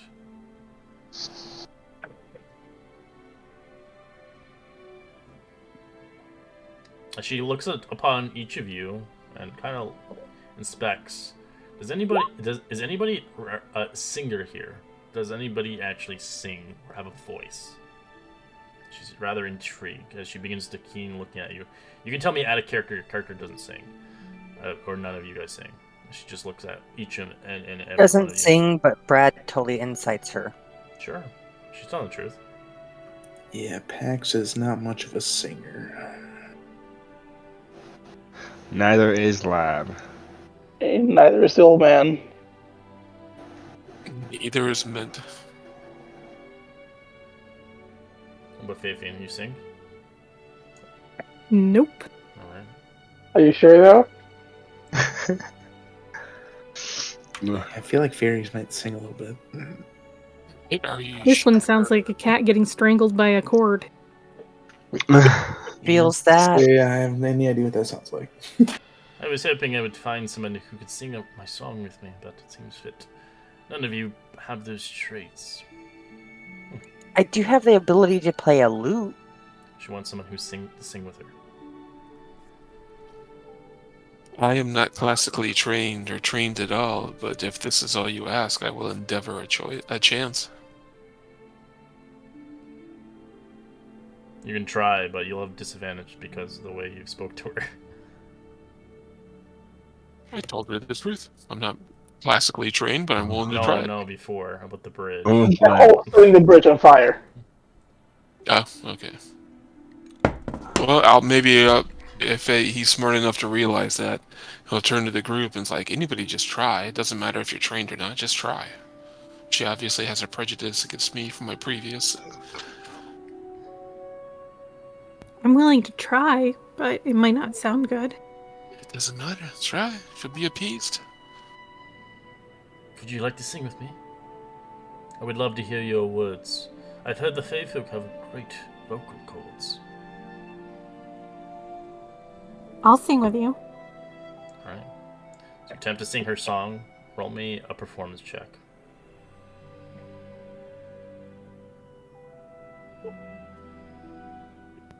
Come on. Alright. She begins to hear your melody of 21 as she is hearing it, as you finally hear Faithian sing to her top of her lungs as she begins to express her true calling of a pixie. And she's like, well done. You have a voice of an angel. I'm very impressed indeed. And she begins to unravel around her neck. She offers you a necklace as she places it across your neck. A gift from the dragons. Do not ever stop singing, little one. She begins to look towards you. I hope it helps you. As you see, the necklace itself has beads looking like little tiny fangs. You can roll a Thank d4 you. to see how many beads you have.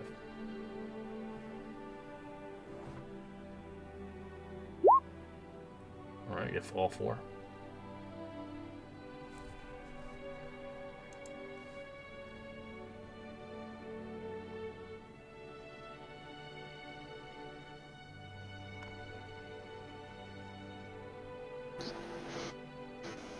That was excellent, Fabian. Thank you.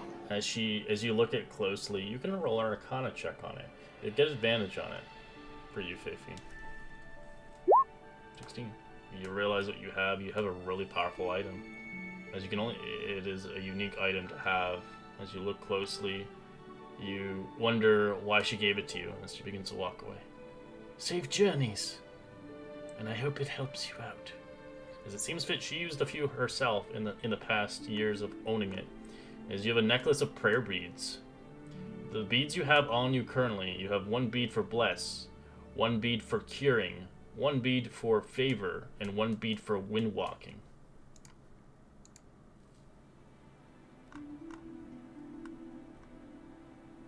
Oh my. I know it doesn't attune to you, but she gave it to you, so I'm giving you to attune to it. Nice.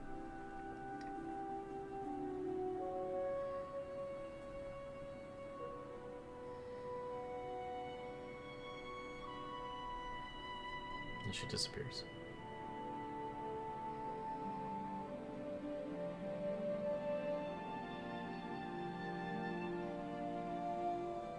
She was nice. I liked her. Amazing. Well done.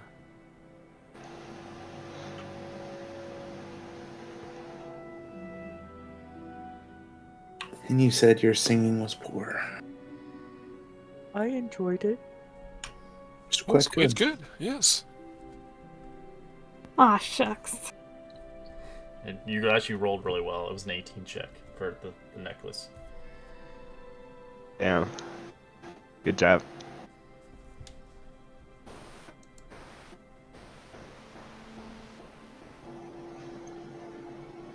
So you have these beads forever. They don't as long as you don't remove them. You can cast the spells off of them. So now you have Bless, you have Curing, so you can use Cure Wound or Lesser Restoration. You can use Greater Restoration as Favor, and you have Wind Walking, just in case. That's probably handy, just in case you fall off. Ooh!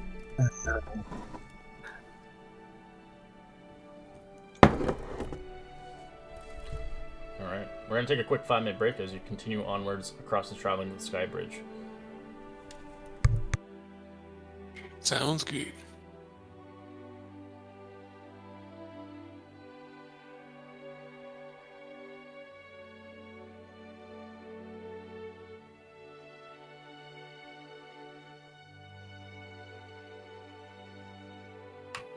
So how's anyone doing?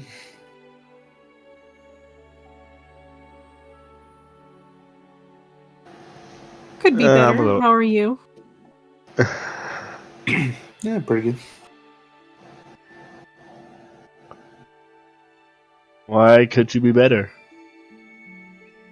One of our doctors broke his leg, so we've been scrambling to reschedule all of his patients for the next few days. Oh, that sucks. Yeah. What was he doing that broke his leg? Skiing. I knew it! I knew it! At least this time, this doctor was skiing downhill. The last doctor that broke his leg skiing was cross-country skiing. How do you break your leg cross country skiing? He said he went rogue.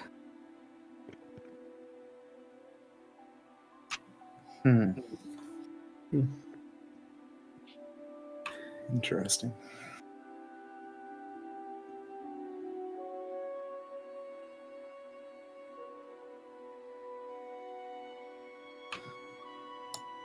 I don't think I've tried skiing since I was in like high school. Never took to it too well. I've never even tried it, so. Yeah, me either. Yeah, I went with some friends once, and yeah, it didn't do too well.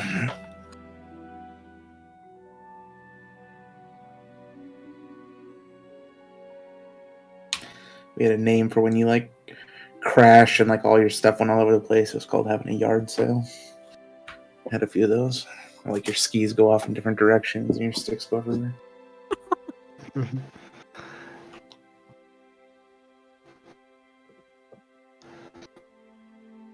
I don't think I need that kind of excitement in my life. Are you sure? Sounds Yeah, fun. I'm pretty sure.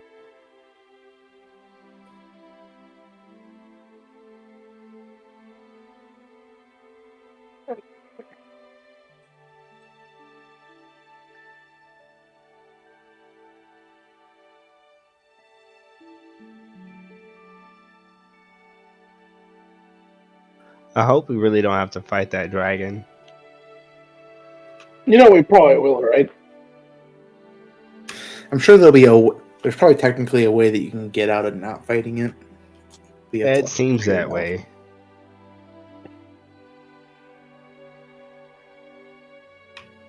I'm kind of surprised we didn't have to fight that like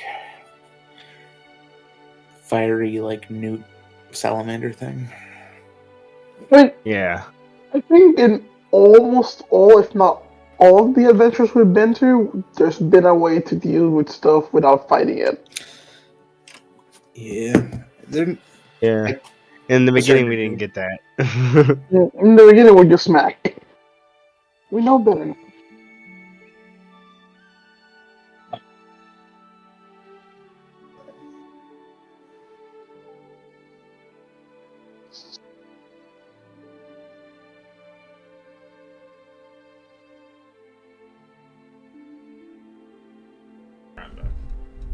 Talking about old times, I'm guessing. Yep. Yep. Old times are fun.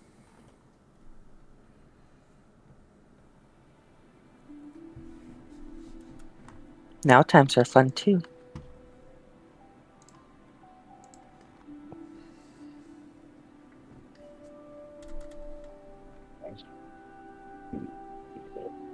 Is ever be back or no?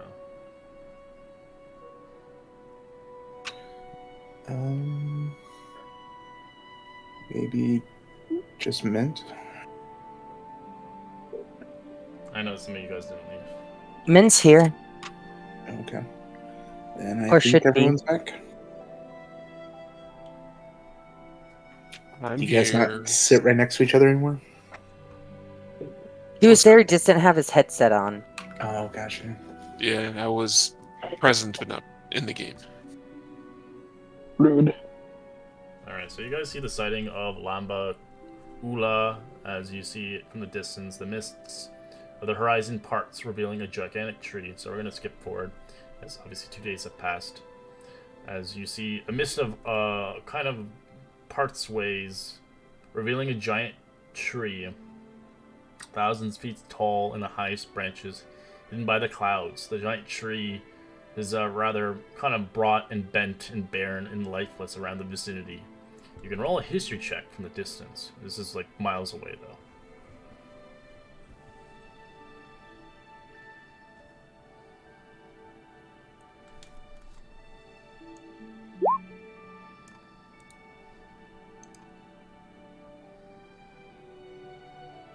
Basically, goals are being atrocious. Alright, so Brad and Labyrinth, you know this, as well as Pax.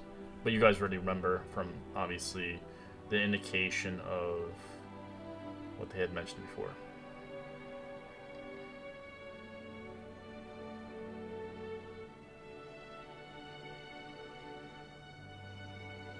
I relay that.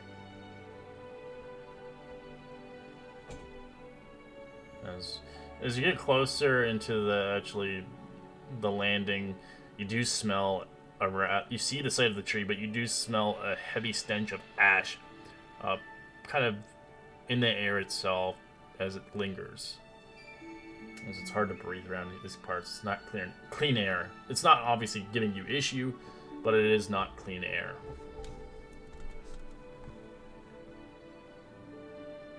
It's a permeates are in the area itself.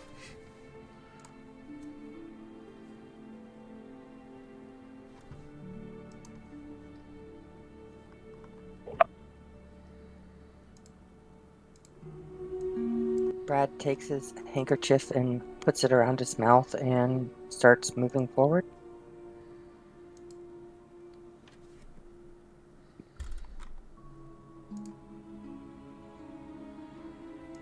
Alright.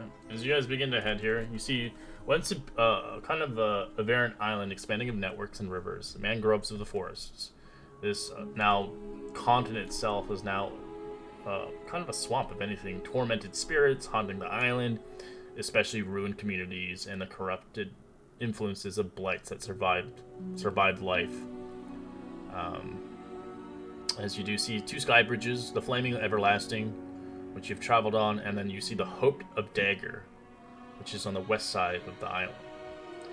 As you arrive here at the end of the sky bridge, you see the sky bridge descending into a sizable island overgrown with tangled swamp vegetation and covering a haze kind of tasting of ash. The few acres of the sky bridge at the end of the clearings you see cleared and surrounded by the wooden palisades. Within a simple wooden building, you see dingy tents forming an encampment. As it's dark here and rather unpleasant, as there's no light here. This place is rather, it looks like it's a blighted land.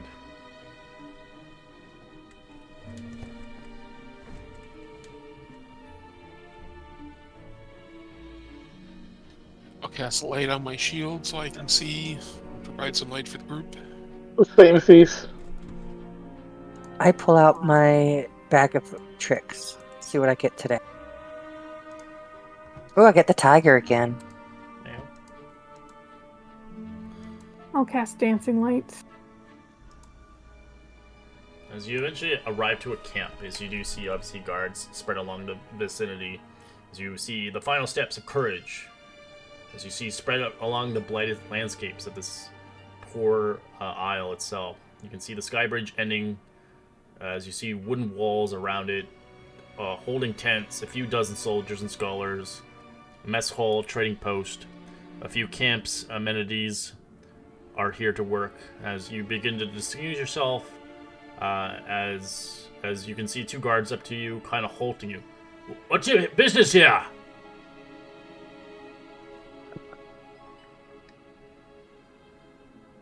As you do see armed crossbows stopping you for questioning. Your origins, your business, and your destination.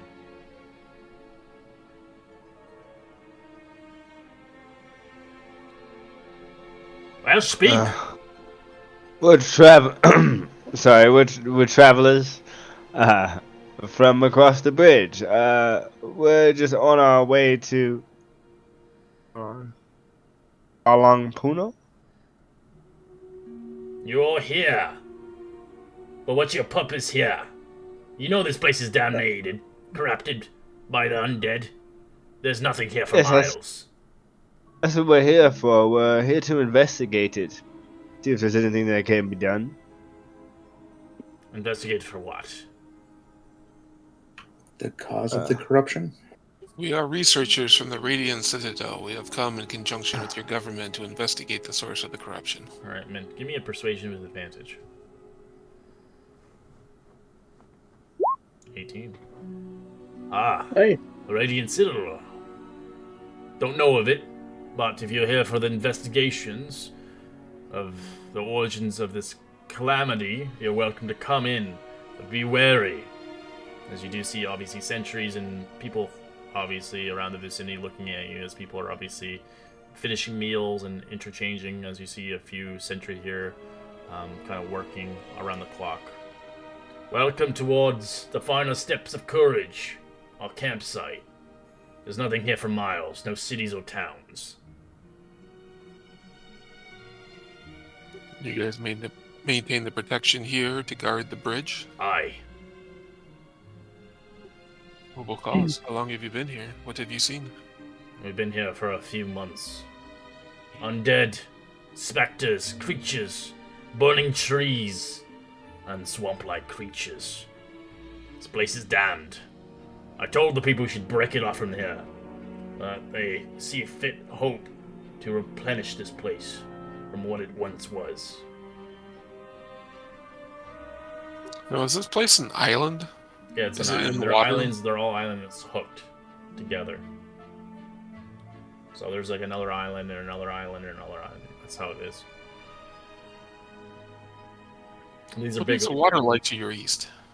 Sorry? I'm going to ask the guard what the water is like to the east. Rapid and terrible. It's very hard to even fish. Are there undead creatures in it as well? The bridge doesn't go far. It breaks eventually. The isle is separated from the two. It has never been repaired since. No. I understand you lead a hard life, and I don't understand everything that you go through, but please follow what I'm asking. I don't want to go through the middle of the swamp. What happens if we hug the coast? Is it the same? Is it as bad? Is it It's better? terrible. The elementals will get you. Oh, the whirlwinds of the portal of the waters will swallow you whole.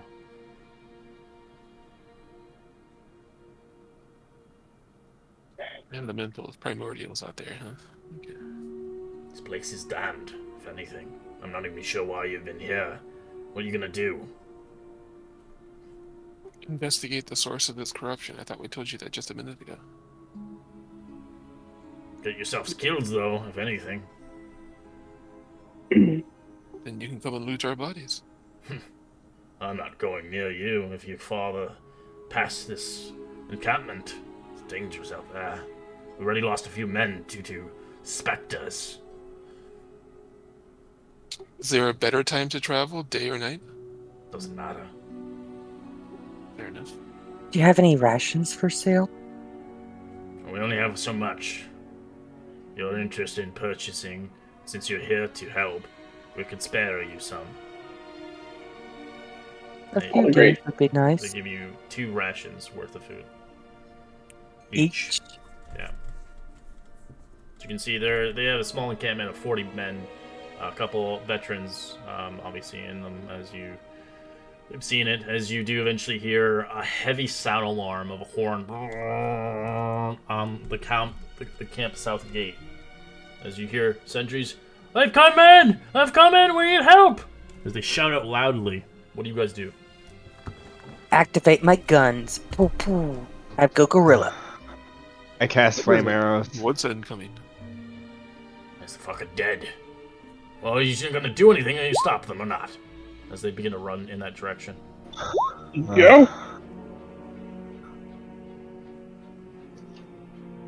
Yeah, go As down. you see the sentries running towards the opposite direction of the campsite. As you can see, they go to the camp and scatter. As you hear the sound getting louder. As you watch a victim get killed before your eyes.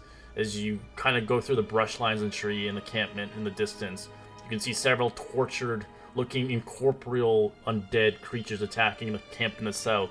You see some soldiers making either an organized defense at a moment later as you begin to see about 5 of these creepy spirit creatures coming forth towards you in your direction as we'll get into a battle map.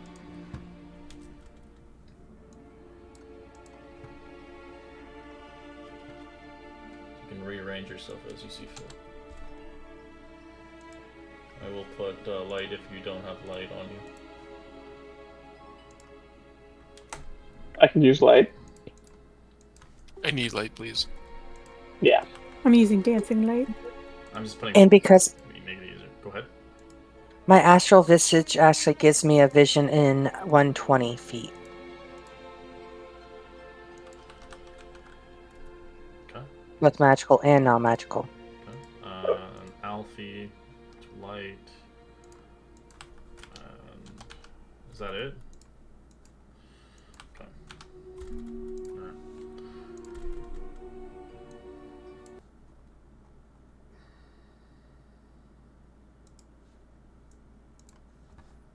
And what is it that we see here? You see 5 wraiths coming in. Did you say wraiths? Wraiths.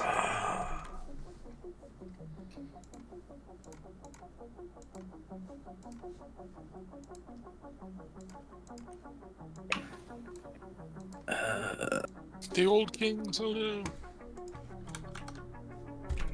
Is that not what killed my last character? Half-Life. You fought a Don't worry. boss. You No reason to have fought a boss PTSD. version though. These are not boss versions. Yeah, we do have a lot more max HP than before. Mm-hmm. I don't seem to have access to put those initiatives into my character. I have it select. You have to click on the turn order I did, to change it. You should be able to. Oh, you're not even in the initiative yet. but I clicked myself and hit it, and I'm having issues. Can you help me, please? Sure. Just give me a second. It might just be lag or something. Possible. What was your original initiative? 17.2. Is everybody in? I think so. Alright, Wraith is coming in. 60 feet. You guys can rearrange yourself if you see fit, if you have ready. So it's going right towards Alfie.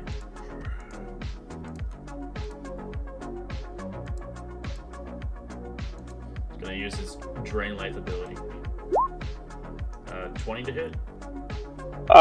Just hits. Alright, roll me a con save. Succeed. Alright, you don't lose maximum hit point count, but you do take 21 points of necrotic.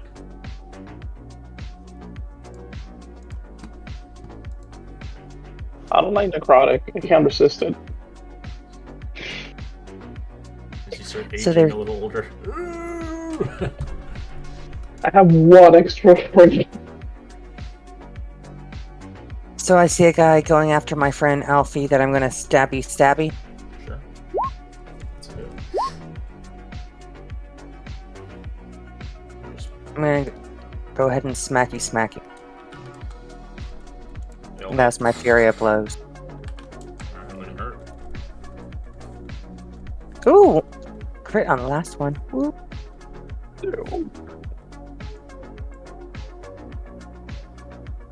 And I think I like being protective of others too, so I'm good here.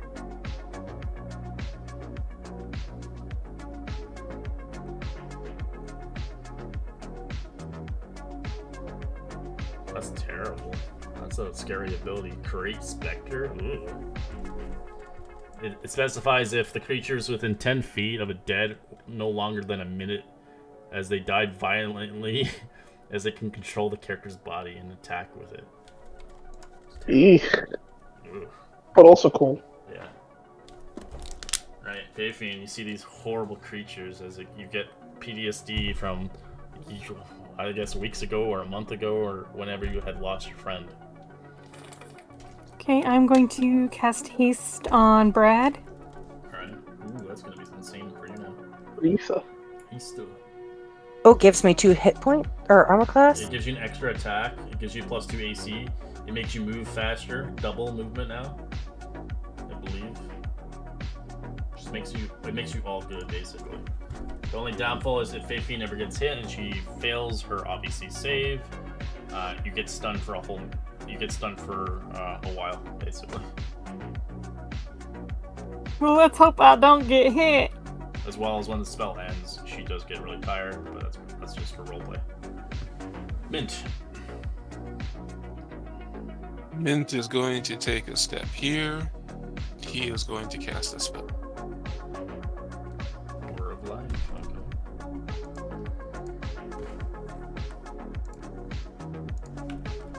Resistance to necrotic damage has a hit point maximum, can't be reduced. In addition, non-hostile living creature regains 1 hit point when it starts its turn within 0 hit points. That's good. That's good. Good against Almost my like it was meant for these. Alright, that's his turn. Nice going, man. And I'll take my first shot at this guy over here. Okay. That's Damn. a miss. And I'll take my second shot at this guy. That's it. It's dead. It disappears. Alright, and then I will move over here. I'll sit and clunk head over here. I'll sit him right here in front of Alfie. Now end my turn.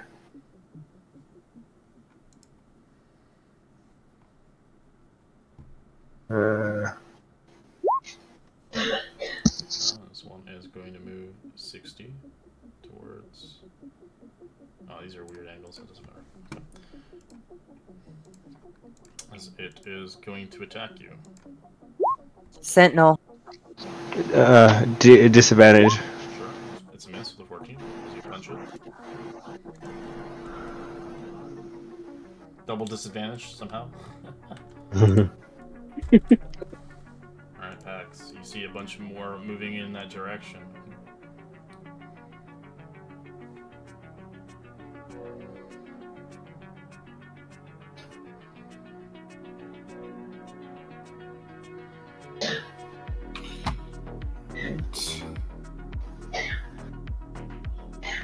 We'll attack it. Oof. Whiff. What's with you getting ones? I know. And again. 16's a hit. For 10. 10 magical bludgeoning. Actually, I can re-roll that 1. So let me. Never mind. Still a 1. Good one. Alrighty, we'll finish there. Pax mission is not to get natural ones. Still have yet to crit. We're gonna take a stab at the Alfredo to the machine. As it wants to drain your soul as you stab it. You can't drain my soul, I'm already buried. And we're gonna go again.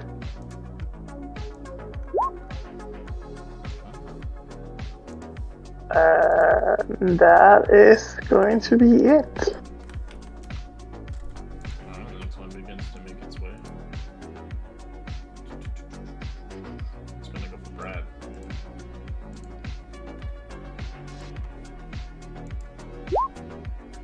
$19 to hit. Nope, Okay. not now. Block it. Thank you. It's going towards Pax. 20 to hit.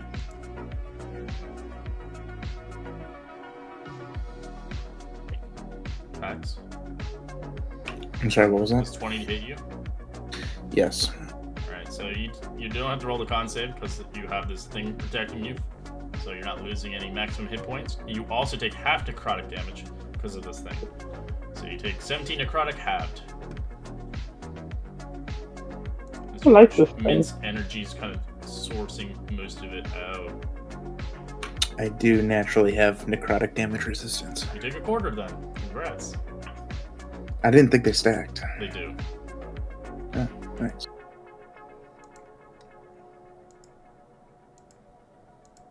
They stack for a quarter because I'm nice. I don't usually, because if you have something that your character is kind of a race that has it, and something else is helping, of course you can't like remove it to 0. Usually there's always damage, depending if you have immunities. All right, this one is going for Mint.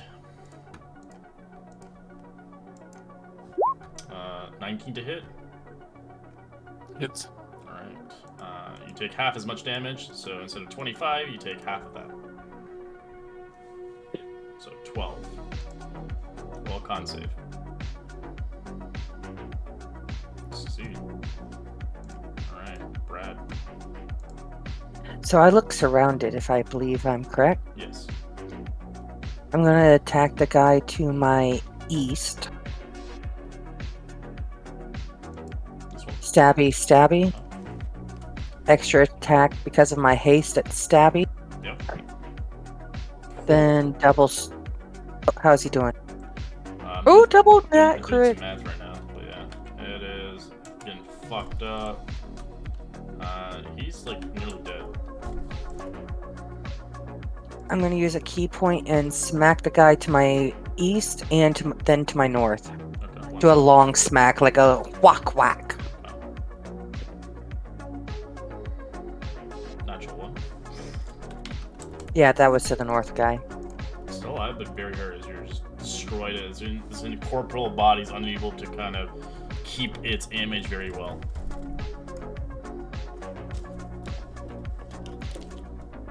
And that's what I got. Thanks, Fafine. Thumbs up. Thumbs up. All right. We're going to firebolt the half-dead one next to Brad Okay. Natural and one. miss completely. Ugh. You got a Pax's curse. It's rubbed off. Curse you, Pack. It's spreading. Mint. Okay, Mint is going to disengage. And then he is going to cast Spiritual Weapon, and he will put it right there. Okay.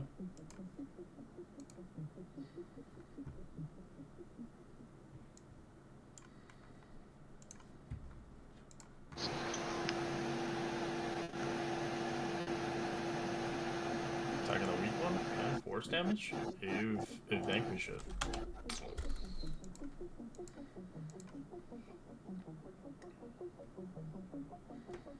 We'll take another 5-foot step here. Or 10-foot step, actually. Okay. And that'll be my turn.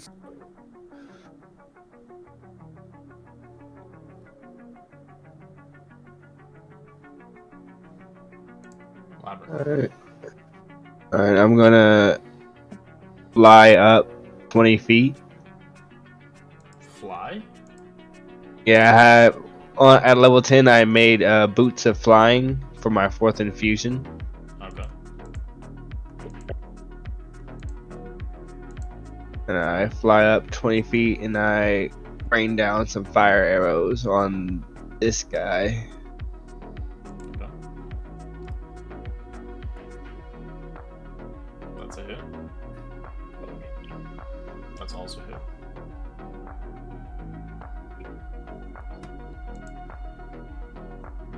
Is that fire damage, or is that just like? It's in the sharpshooter. Whatever's above 10 on the sharpshooter part is fire damage. So 4 and So 4. It's taking half of that. All right. Resisted.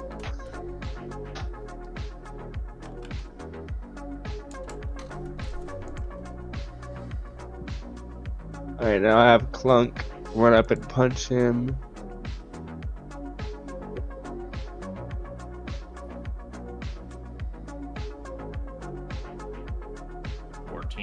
Is a hit.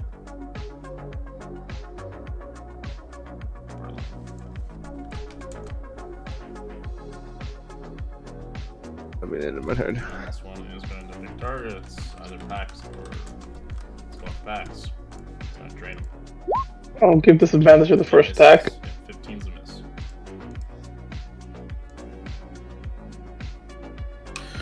Alright. I'm just going to attack. Bloody one? Yes. That's a hit. For 11. Swing again. That's a hit. That's a kill. You just right. That's all my turn. Healthy. We're just gonna move and stab. You delete. Or Damn, nice. feels good, fam.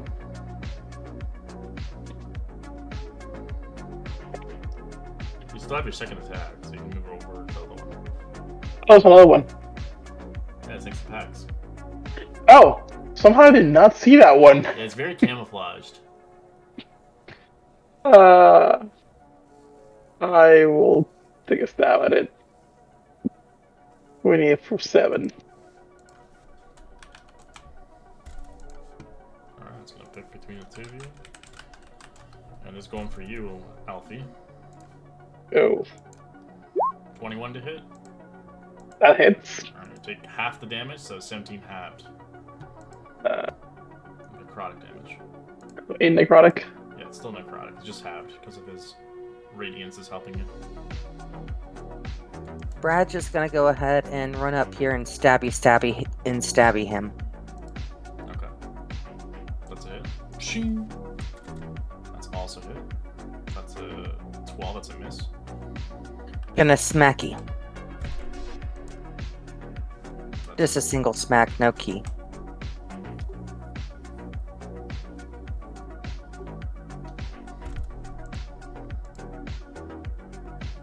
Bayfiend. Alright, we're gonna try fire again. That's a hit. So it takes half the damage. Is resisted. Ah! Well, I thought you saw the fire arrows going off. Alright, Mint.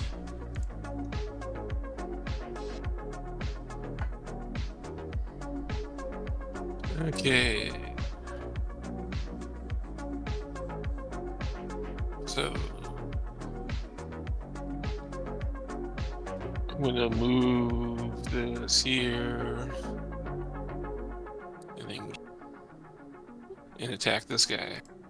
Okay. 12's a miss. Okie dokie. I am going to step in front of Labyrinth and kind of force the circle a little bit, doing what I'm doing.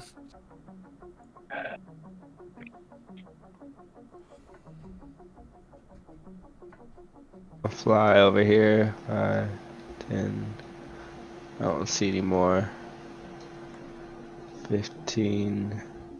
Yeah, I don't see any more, so I'll take shots at this guy. Okay. That's a miss. Damn. That's a miss. Damn. Then Clunk will run up and try to punch him. Okay. That's a miss. And I'm useless. You're not useless. Alright, And I'll swing. that's a Oh, miss. jeez. And again. It's like, I can't hit this thing. Someone unconscious. Oh, for 11. You accidentally fucking took damage. I don't know why. My push to talk for some reason always like goes into my hit points for. Alright, that all my turn. Alright, Alfie, maybe you can finish it off. Alright. Let's see if this works. We're stabbing once. Alright, it's still alive.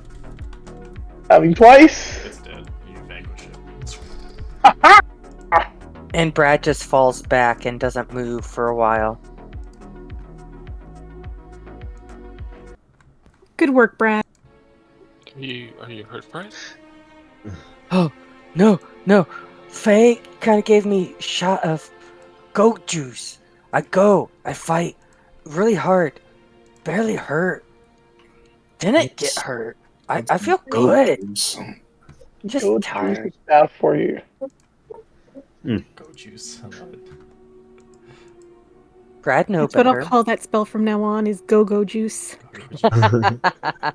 Alright, you do see stuff left from these remnants of the creatures. Not very much. You can roll me, obviously, a Arcana check if you want.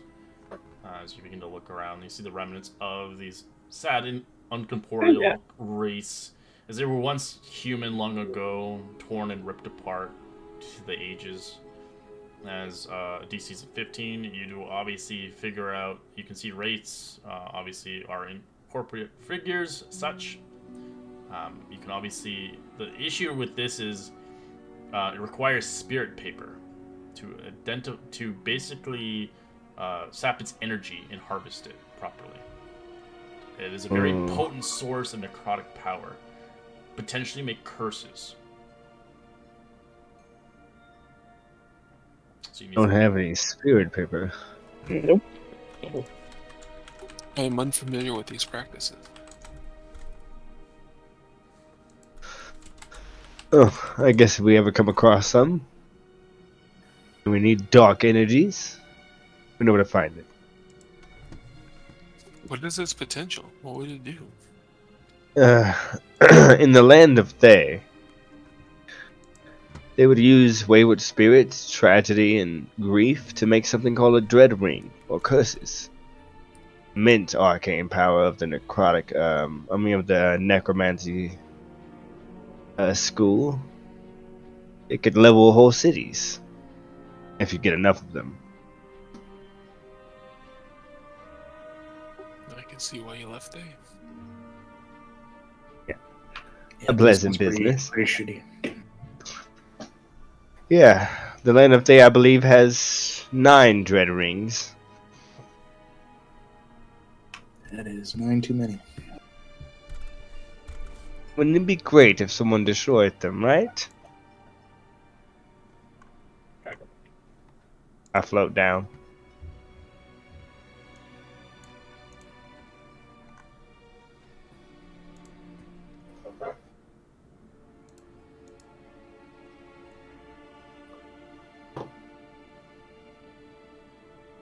Where did all the like soldiers and stuff go? Did they all in the die? back distance now. You just saw one dude die as when you were fighting him. His life was being siphoned out. As you can see him left soulless on the ground.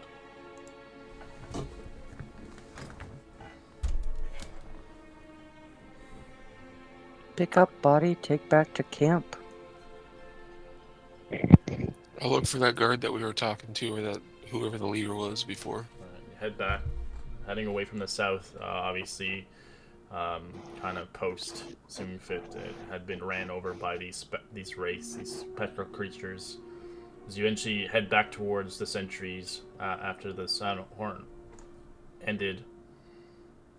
As you can see, the camp of the commander. Well done. I am Captain Atoy. I am glad to have you around here. Sorry I wasn't able to greet you in. There's too many to fight. As he looks towards you. Well, you see what you mean by the land is cursed. If you require to resupply or eat or rest, you're welcome in the final steps of courage.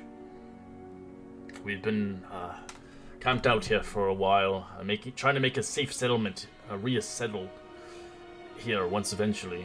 But it's been a rather slow work. The tortured spirits of the lands attacking at random intervals. Soldiers here have been defending against the spirits for many weeks. We've spot flashes of blue lightning near the great tree over yonder. The great tree. Are we able to see it at this point? Yeah, Have you we can see always it's been able to- massive. It's Okay. a big tree.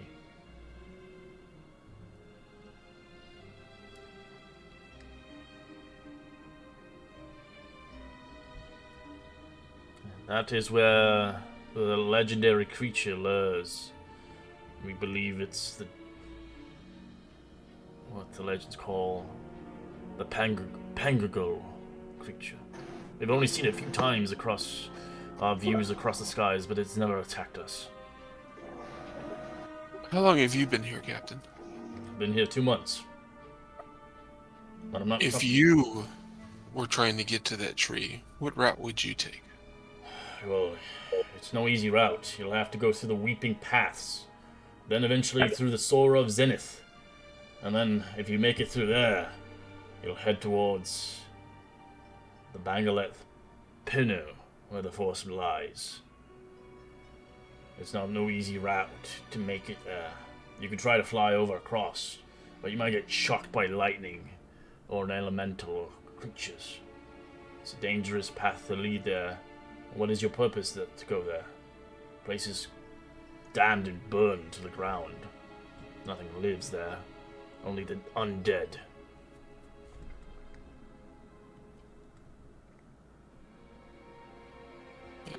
Thank you for your knowledge. I appreciate it.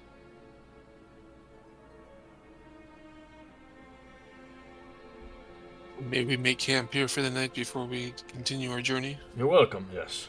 There's no towns for miles or campments. The path will be dangerous at hand. The Weeping Paths is dangerous in general. It is full of a swamp. I think things that look there have lived through the ages. Ancient creatures. Even my eye hasn't even spotted. You wouldn't perchance have a guide for hire, would you? Or know of? No guide around here. Sorry. I appreciate it. As you can hear a soldier speak, there are undead, vicious vegetation in there. I would be wary. Vicious vegetation, you say? Yes, plant-like creatures enveloped one of our soldiers a few days ago. He couldn't escape as it crushed him whole. Inside the land south of us? Aye. Across the swamp. These creatures live. You can give me a nature check if you like. It's a DC 20. To tell what kind of creature that would be. You've heard of them before. They're not fun creatures, as it's shambling mountains.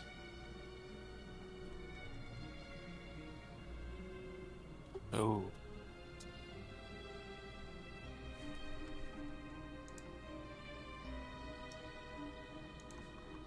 I'll give you a picture of them.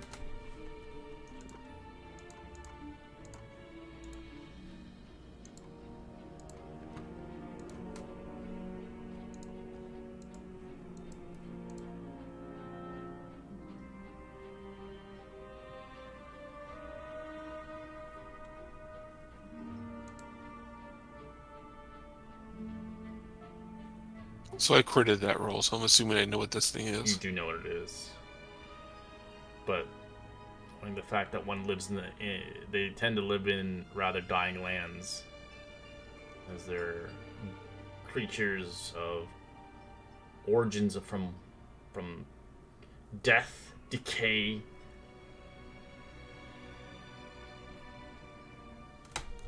As they tend to kill anything in its wake, creatures or even humans, as they're never seen again. Okay, so if I know everything about it and Eric knows a little bit about it, You know a little then- bit about it, but you wouldn't know its weaknesses and such like that. You've heard stories and legends of them. Yeah.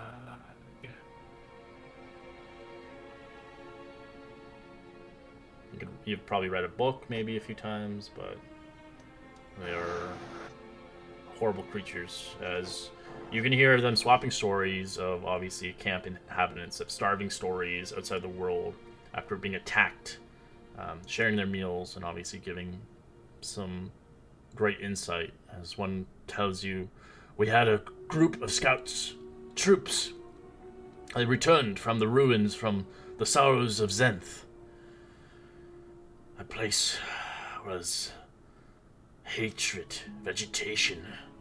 It was hard to imagine that things could live there. I saw a burning tree. It was moving towards us. I had to run, but there was no way I could indulge it. I've never seen something like that move with such ferocity.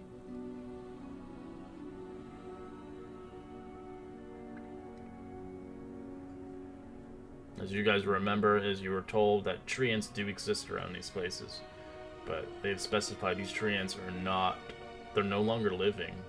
They're on fire, they're dead, and they're moving.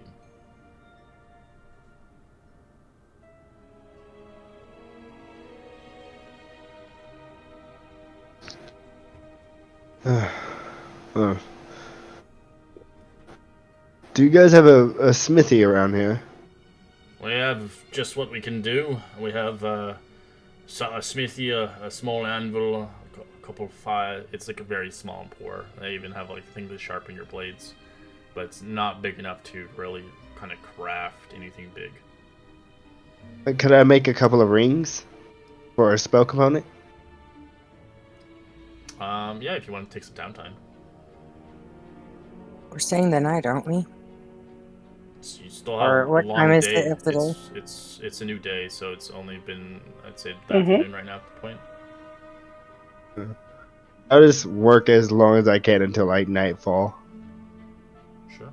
What does anybody else want to do, or do you guys want to stay here for the whole day? Yeah, I think we should probably keep going if we've already had our rest. Well, it sounds like Artemis, not Oh. Artemis, Labyrinth wants to stay the whole day. No, if you guys want to go, we can go. I thought we were going to What spend the night exactly here. do you want us to do? What was that? What exactly do you want us to do? It was just to make some rings, but I could do that any other time. Okay, so let's just go. If you guys are ready to go, I'm ready to go. Well, here's the thing. I mean, I've used a few spells, I believe, already at this point, right? We fought off some stuff. So we either heal here or we got to heal out there. So do you want to heal up and be healthy to go out in there, or do you want to go out there a little bit banged up? It'll take you an entire day to reach the tree. I mean, I didn't get banged up too much there. Not Not too bad. I could truly press on if we needed to, but I used 3 spells and took some hit points. I can move on. I only use one spell. I could move on. Pardon me. I please. think We can keep going. Okay, just want to talk at that. Enough. We continue on. Alright. So you begin to pack your things and vantage out into the unknown. As they give you a good indication to follow as best you can. But it is still obviously going to be a dangerous road to even arrive there, as you'll have to get through the Weeping Paths. As it estimates to take an entire full day's journey to make it to your location. Since you're leaving at halfway, it'll probably take you a little bit longer, but you're doing as best as you can. As you begin to head towards the Weeping Path, a treacherous quagmire, home of malicious spirits. The swamps are overgrown with hills beyond a difficult terrain.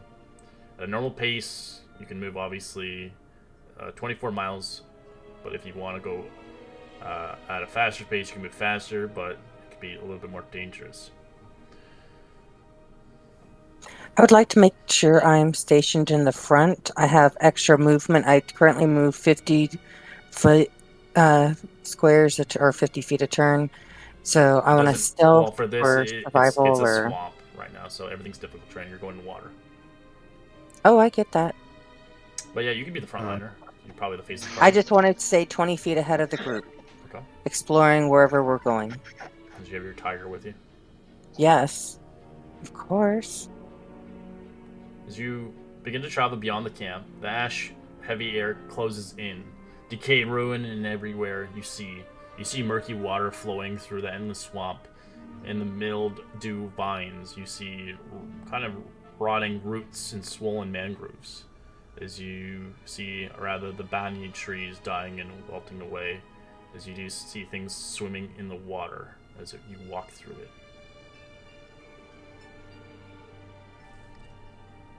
How deep is the water? It's about 3 feet deep. In certain areas, Yeah. 3 feet deep. Some areas are 2 feet, and some areas can be up to 4. Mm. Your armor gets quickly caked in swamp. Ugh. Gross. Depending on how far we gotta go into it, I'll probably fly in a little bit above it so I don't have to get that dirty. To start with. So the entire region is lightly obscured with foliage and haze. So you'll have disadvantage on perception checks, relying on sight. So there's a fog rolling around here. Alright, I'd like our leader to roll survival perception. Disadvantage on perception. That guy's guidance on one of them.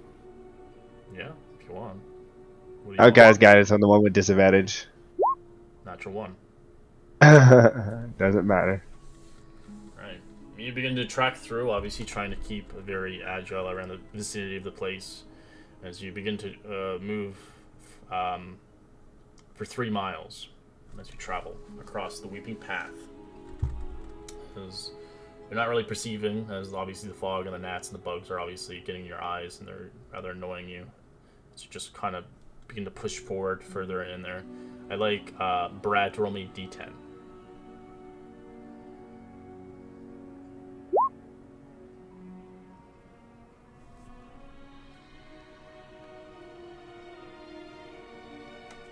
As you begin to move across, unaware of your surroundings, as you begin to appear around or other places, you hear kind of screeches and voices, and eventually you hear a loud roaring noise and echo in the distance, almost sounding like a bear in a swamp. As you get to a point, you can't see it, but you're before it as you stop quickly, Brad, as you look around left and right, as you've gone far in, as you do not know what this noise is, as you just hear more ghostly voices in the distance, but they're not like, I guess you can't really understand them, as they do not really speak the common tongue anymore. But they do sound angry or happy. They sound like they're angry. They have been twisted and turned around this place. And how far ahead of or You can't around me are tell, they? sadly, with the natural one. Fair enough. I'd go ahead and try and stealth back to the group. Okay. Natural 1. And I'm going to tell them, hey, there's something up ahead. Very sweetly and softly.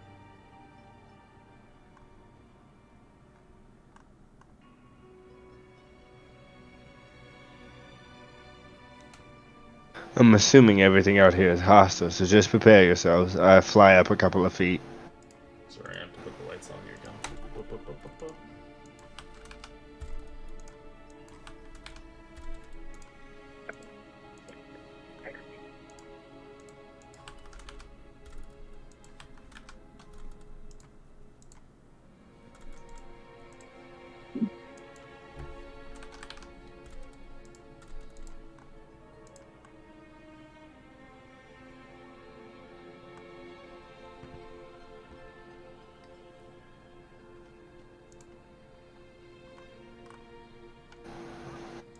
I'll fly around ahead and see if I see anything.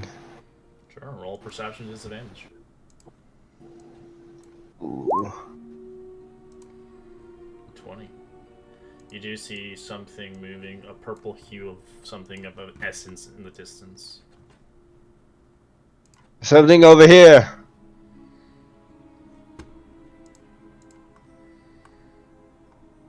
Oh.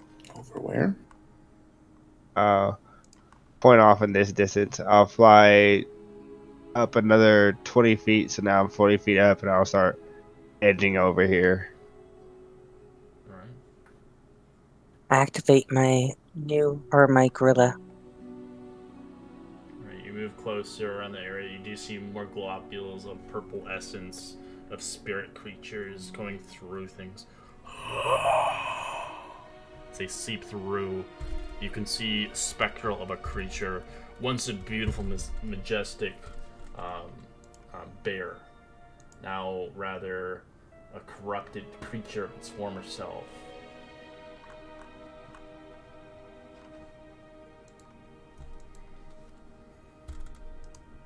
Gonna hit your tiger up. Grab with the tiger. Yes, please. Seems to be some undead creature. Let it be. Yeah, we might be able to avoid it if we just go around. Because you're so loud and talking out loud, they begin to appear before you. It's like you roll initiative.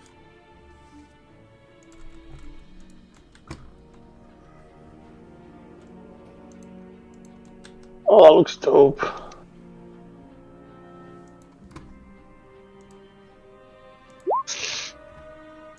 As you see a wraith bear, as well as you see these rather creatures that look like flayed wraiths, ripped further beyond their normal self.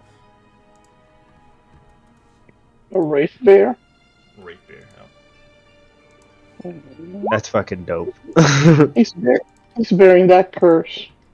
Cocaine bear, wraith bear, why not? Okay, bear.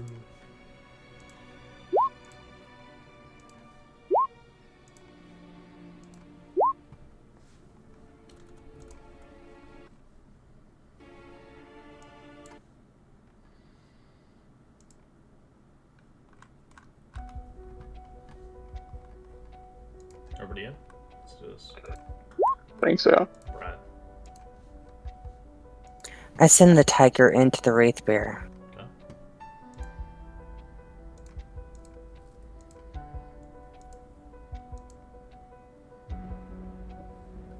One moment, I'm sorry, I should have pulled up the tiger.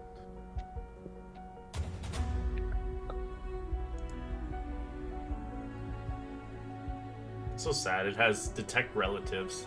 It knows the direction of the nearest living relative on the same plane of existence. The tiger actually has an extra move to get to there, and it's going to do its double attack, I believe. It'll run and try to pounce it. Okay. Yeah, totally pouncing. Okay. It has to use its claw first. 13 is a hit. So 14, and so you pounce it. It has to make a save. Can't be prone, so it can't. That doesn't work on it. But you do the damage anyways. As you can use your bite, allow it natural 1. That's a miss. As the damage is halved. As it begins to kind of claw through it. It doesn't, like, half its body is ethereal and half of it is physical.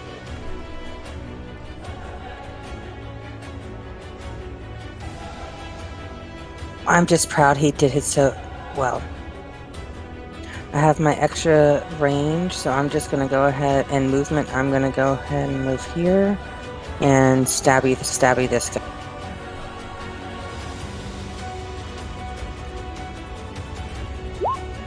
good. That's a hit as well. Bonus actions, just one smack. That's a hit. So has a few moves. Gonna go ahead and move right here.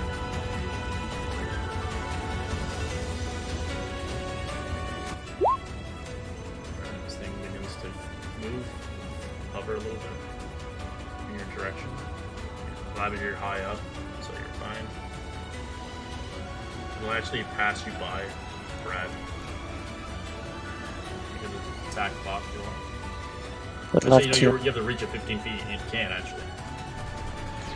Because you increase your range, so you don't actually have melee attacks anymore. Your range is 15. So it doesn't even oppose it. But it does. And she move can't away. use Sentinel. Yeah, you can use the Sentinel though, if you want. Is it attacking my friend Labyrinth? No, it's using something else. As its mouth begins to open and gullet further out, it begins to use Howling Agony. I'd like everybody to roll Wisdom save in this vicinity. Brad, Labyrinth, and Pax. It screeches loudly.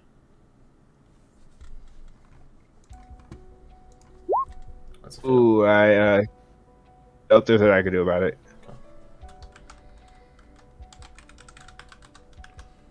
Alright. For those that succeed, you take half as much Psychic. You take 5. You take 10 Labyrinth. As you take it, you're incapacitated as you fall down prone. I fall 40 feet. Correct. You're taking damage.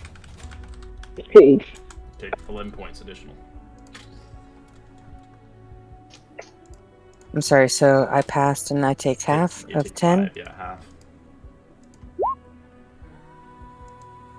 Oh, sorry. As if you're incapacitated, you do take double damage of that psychic damage. So that damage is 20 instead of 10 for you, Labyrinth.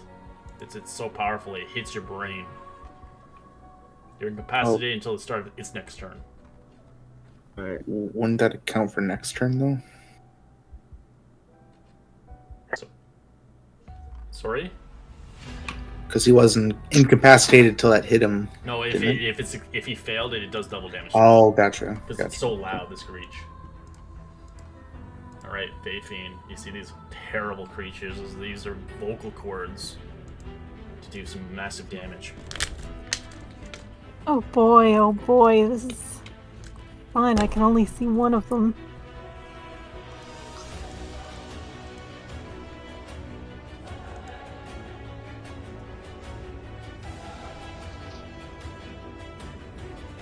I'm just going to firebolt this guy that I can see. That's it. Surprisingly, it doesn't have resistance. It takes the full.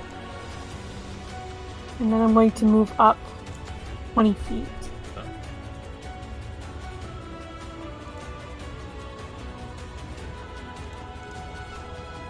This one's rather hurt. As it is going to move slightly closer towards Brad. As now it's able to actually get into range. It will use its Howling Agony as well. Labyrinth and Brad make a wisdom save.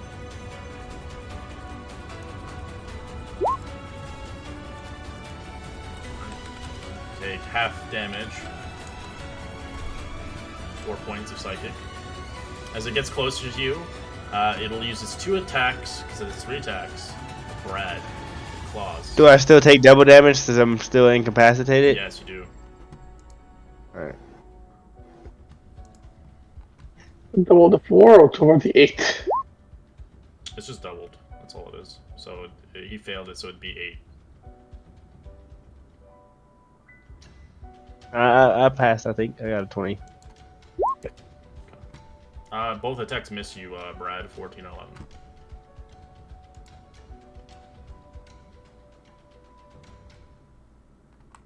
Alright. This one begins to make its way. Flying right towards... past you, Pax. You make an attack of up if you want. Will do. That's it. For 9.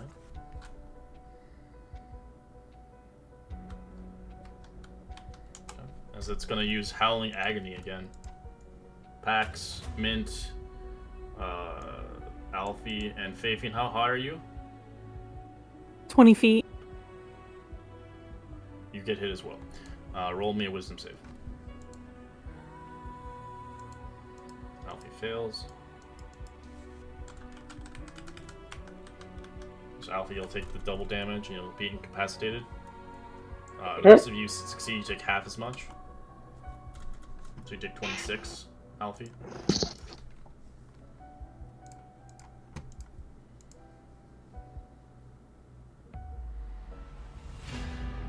As it will use its secondary 2 attacks on you, Alfie. 12 and a 7 misses. Will I have advantage?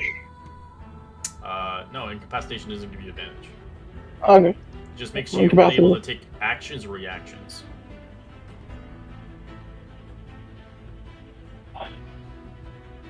Can't take action, so. So your turn. This thing moves as well, going towards Labyrinth. It does as well. A howling screech. Did it run by the tiger that it could get attack of opportunity? Correct. You can make it. Yeah, Tiger can. That's a hit. As it slices into it.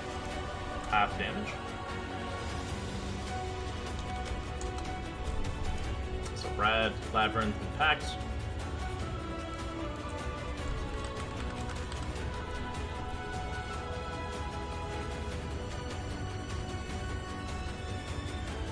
What is the range on that? You don't know. It only has a certain amount it can reach. You all succeed. You take half this damage. It's more than 40 feet because I was in the air. Correct.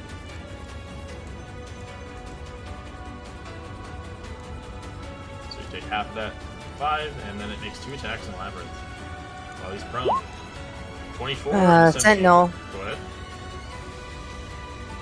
Sentinel. Disadvantage. So it'd be 8 and a 10 misses per time. Labyrinth, you don't take the hits. Alright. Alright, Pax.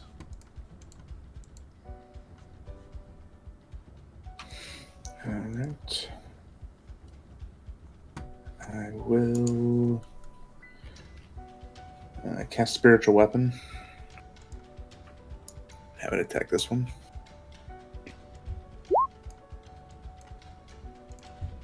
12, that's a hit. Roll damage. Surprisingly, their AC is trash. For 11. And I'll make an attack. Natural 20. Finally. Get them smites. I'm gonna smite this bitch. Out of existence. God, that's shit damage too. Alright. Let's do some math here. Oh, it's nearly dead.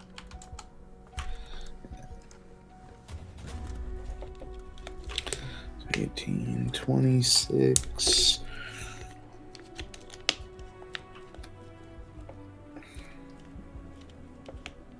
Ugh. You said it's almost dead? Yeah. Alright. I will attack again.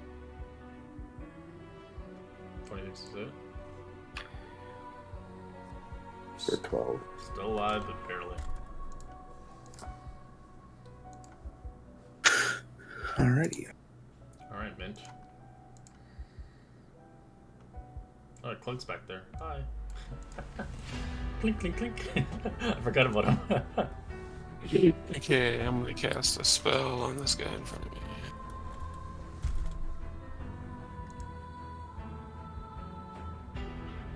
Blight. Okay. It's necrotic damage. Alright, you fire But it. read if a plant does maximum damage. Is he a plant? He's immune, does not kill. They're undead. So you use the support level squat. Yeah, okay.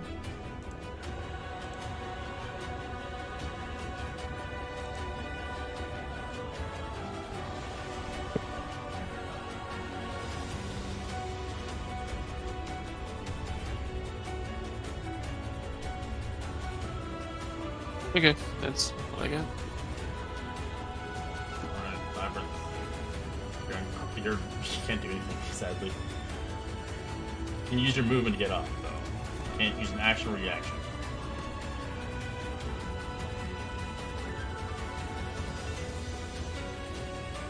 I can't hear you if you're talking. Clunk, clunk. Clunk, clunk, clunk. Yeah, I'm sorry. Clunk moves on his own if I'm incapacitated. Yeah.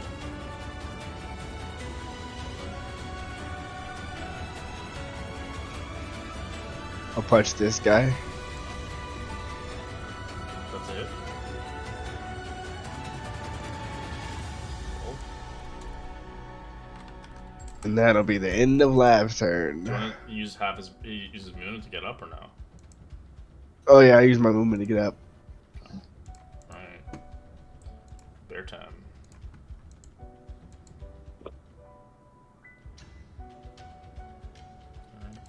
Bear is going to use life drain on you. On this thing. But at the start of its turn beforehand, it does regenerate 10 hit points at the start of the round.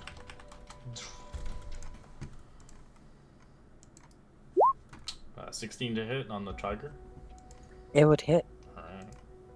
Tiger has to roll a con save.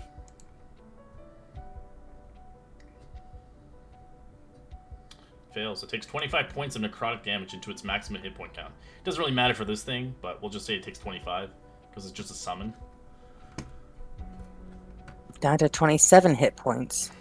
Correct. As it is challenging the tiger at this point. It ends its turn. Well, the tiger wants to challenge him right back. Meow.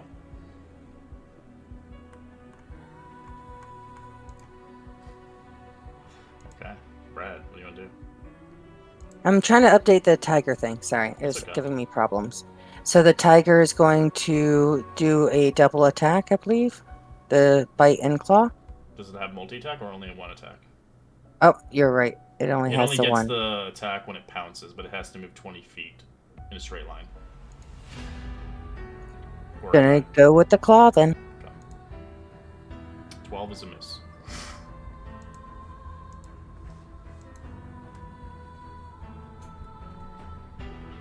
Press position itself a little bit between it and everybody else. Okay. Brad will stabby the guy that's right in front of them. Sure. That's it. Crit. Shing. Stabby again. 13's a hit. Shing. Barely alive. Smacking. That's a hit. It destroys it. Flurry of blows doing one last smack at the guy south by Pax. It's dead.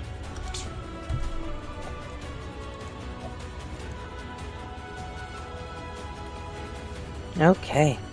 And gonna stay where I'm at. Feel pretty confident. You're on incapacitation labyrinth. Alright, Faithy. Alright. We are going to Scorching Ray the one in front of the old man. Ooh, I got a name. that's all hits. You the best. 10 points. I try. Alright, as it looks towards everybody, as it will use its horrible voice again. It doesn't have recharge, it can just use it as much as it wants. Another wisdom save towards all four of you. Clunk as well. Assuming he has like ears or something programmed into him. Hearing aids. DC's a 14. Alright. If you fail, you take 9 points of damage. If you succeed, take half as much. If you fail, you are incapacitated. As you take double. How far away? Let me see how far away Faithine is. Ah, you're too far. Alright, Faithine, you do fail. You're incapacitated. As you do, how high were you up flying? 20 feet. You do drop 20 feet to the ground. Taking 6 points of bludgeoning and being prone. As this thing will use 2 attacks, it will target new targets. Let's see. It's going for Clunk. 9 and natural 20 meant you want to stop that crit? Yes, I do. Alright, stop. You stop it. As you Clunk takes 10 points of slashing and 4 necrotic. Oh no, it's not letting me adjust his HP.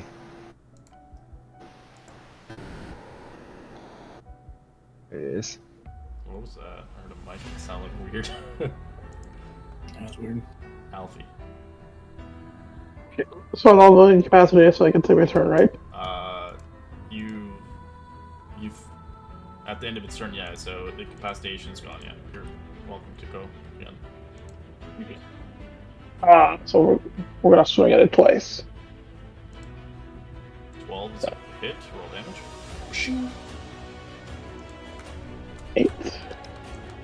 That's a hit as well. 29.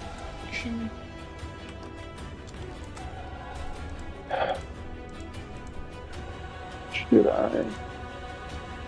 Yeah. Bonus action. I'm going to should probably do this in the beginning. Not trying to knock it prone. You cannot be knocked prone. It's immune. Doesn't have a body. Oh, that makes sense. All right then. That was it. Yeah. Alright, this one is going to howl again. What does them save? Pax, Labyrinth, Brad, He has to get +4. and Tiger is within the range.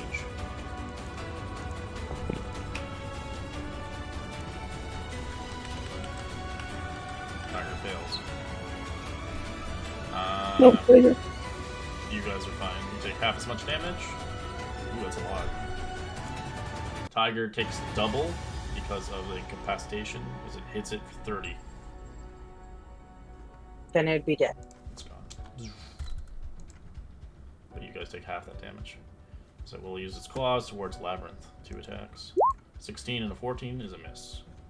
Alright, Pax, you see this thing's deadly. This thing can take out quite a bit of damage, but it is very weak and squishy. Alright. Going to attack it with my spiritual weapon. Okay, that's a hit.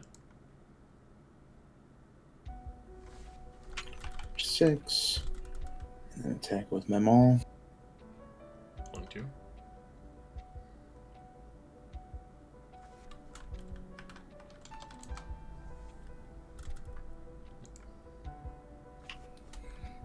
Another one, 13. Alright, that's bloody. Alright, Mint.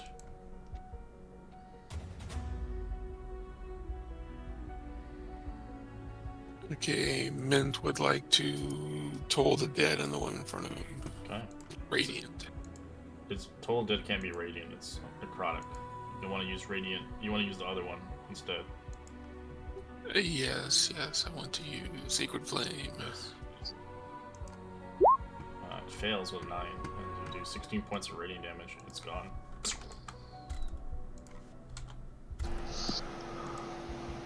The incapacitation still lasts until they use their turn, even if it's dead. It's just like the aftermath. Okay, so Fayfine is having something going on, so I'm going to move over here towards her. But that was my action before to cast, so that's my turn. Okay. Labyrinth. I'm gonna take the attack out from this thing. Okay, it's gonna claw you. 22 to hit. I cast shield. Okay. That spell slot. And take a shot at this one. Okay.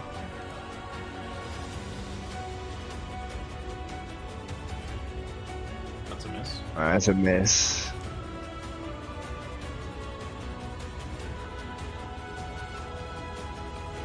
That's a hit. It's dead. Alright, and then I fly up 20 feet. Alright. And my turn. Bear's gonna choose a target. It's going right towards Pax. How high are you up, Labyrinth? 20 feet. It is not in your range. It's going to use Baleful Roar towards Brad and Pax. Roll me a wisdom save as you hear a large roar coming from this bear.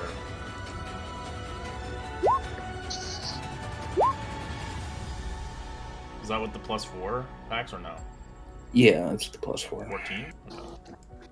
I'll flash of genius you packs. That's now a 19. Alright, succeed. Is you're not frightened by this creature. Ends its turn.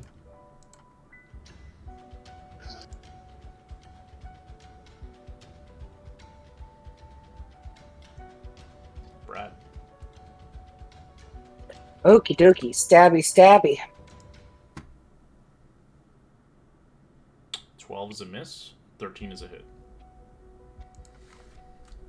Smacky, smacky. Using my flurry of blow. Okay. That's a hit. That's a hit.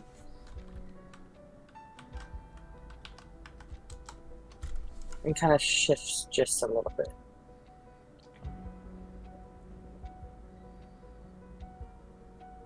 Alright. Fifi, you're still incapacitated until you can stand up for your movement. But you can't take Alright, reactions or actions. Alright, I'll stand up and that'll be it. Okay. Alfie. We're gonna move forward. As your incapacitation eventually does wear off after your turn's done.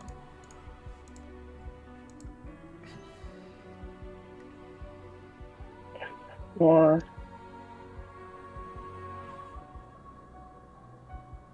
That doesn't look great.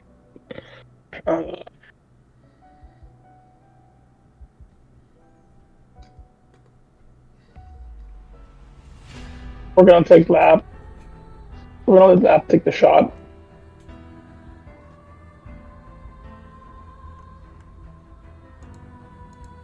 I'm just gonna the bears because that's the only thing I can see. Alright, I'll put an arcane jolt on this 15 is a hit. for a 50. Oh, sorry. This one. You get to F4 to that. And I'll add 2 more d6 of force, so 8 more force, so 34 points. It's looking hurt. Not yet. Alright, facts. I'm gonna attack with the spiritual weapon. That's a hit. Crit with the spiritual weapon. Yeah, crit with a spiritual weapon. And I'm gonna attack it. That's a hit. Ah, Crit, yes. yeah, nice. And smite.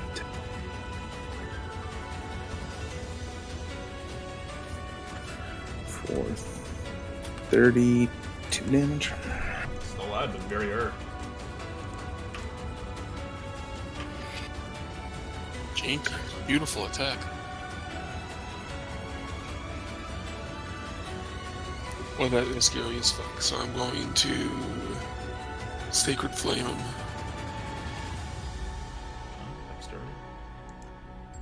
That fails, as it takes 18 points of radiant damage. And I'm going to move in behind these guys, make sure they're okay. See, I've already taken my action, can't do anything else, that's it. Labyrinth.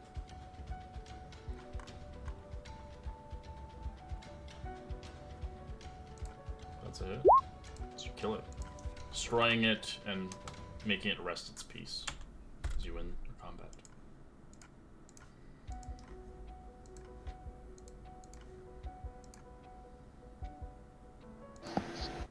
Awesome, terrifying. No, that was terrible. Did I fall off the sky there? Yeah, just a little bit. Hurts, doesn't it? Yes. It's kind of terrifying. Just your whole body going numb and just falling out the sky.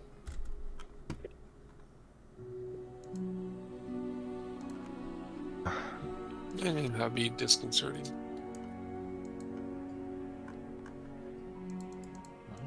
This will end our session here as you begin to continue further. You guys can take the short rest if you see fit now if you want, so we can start fresh next week.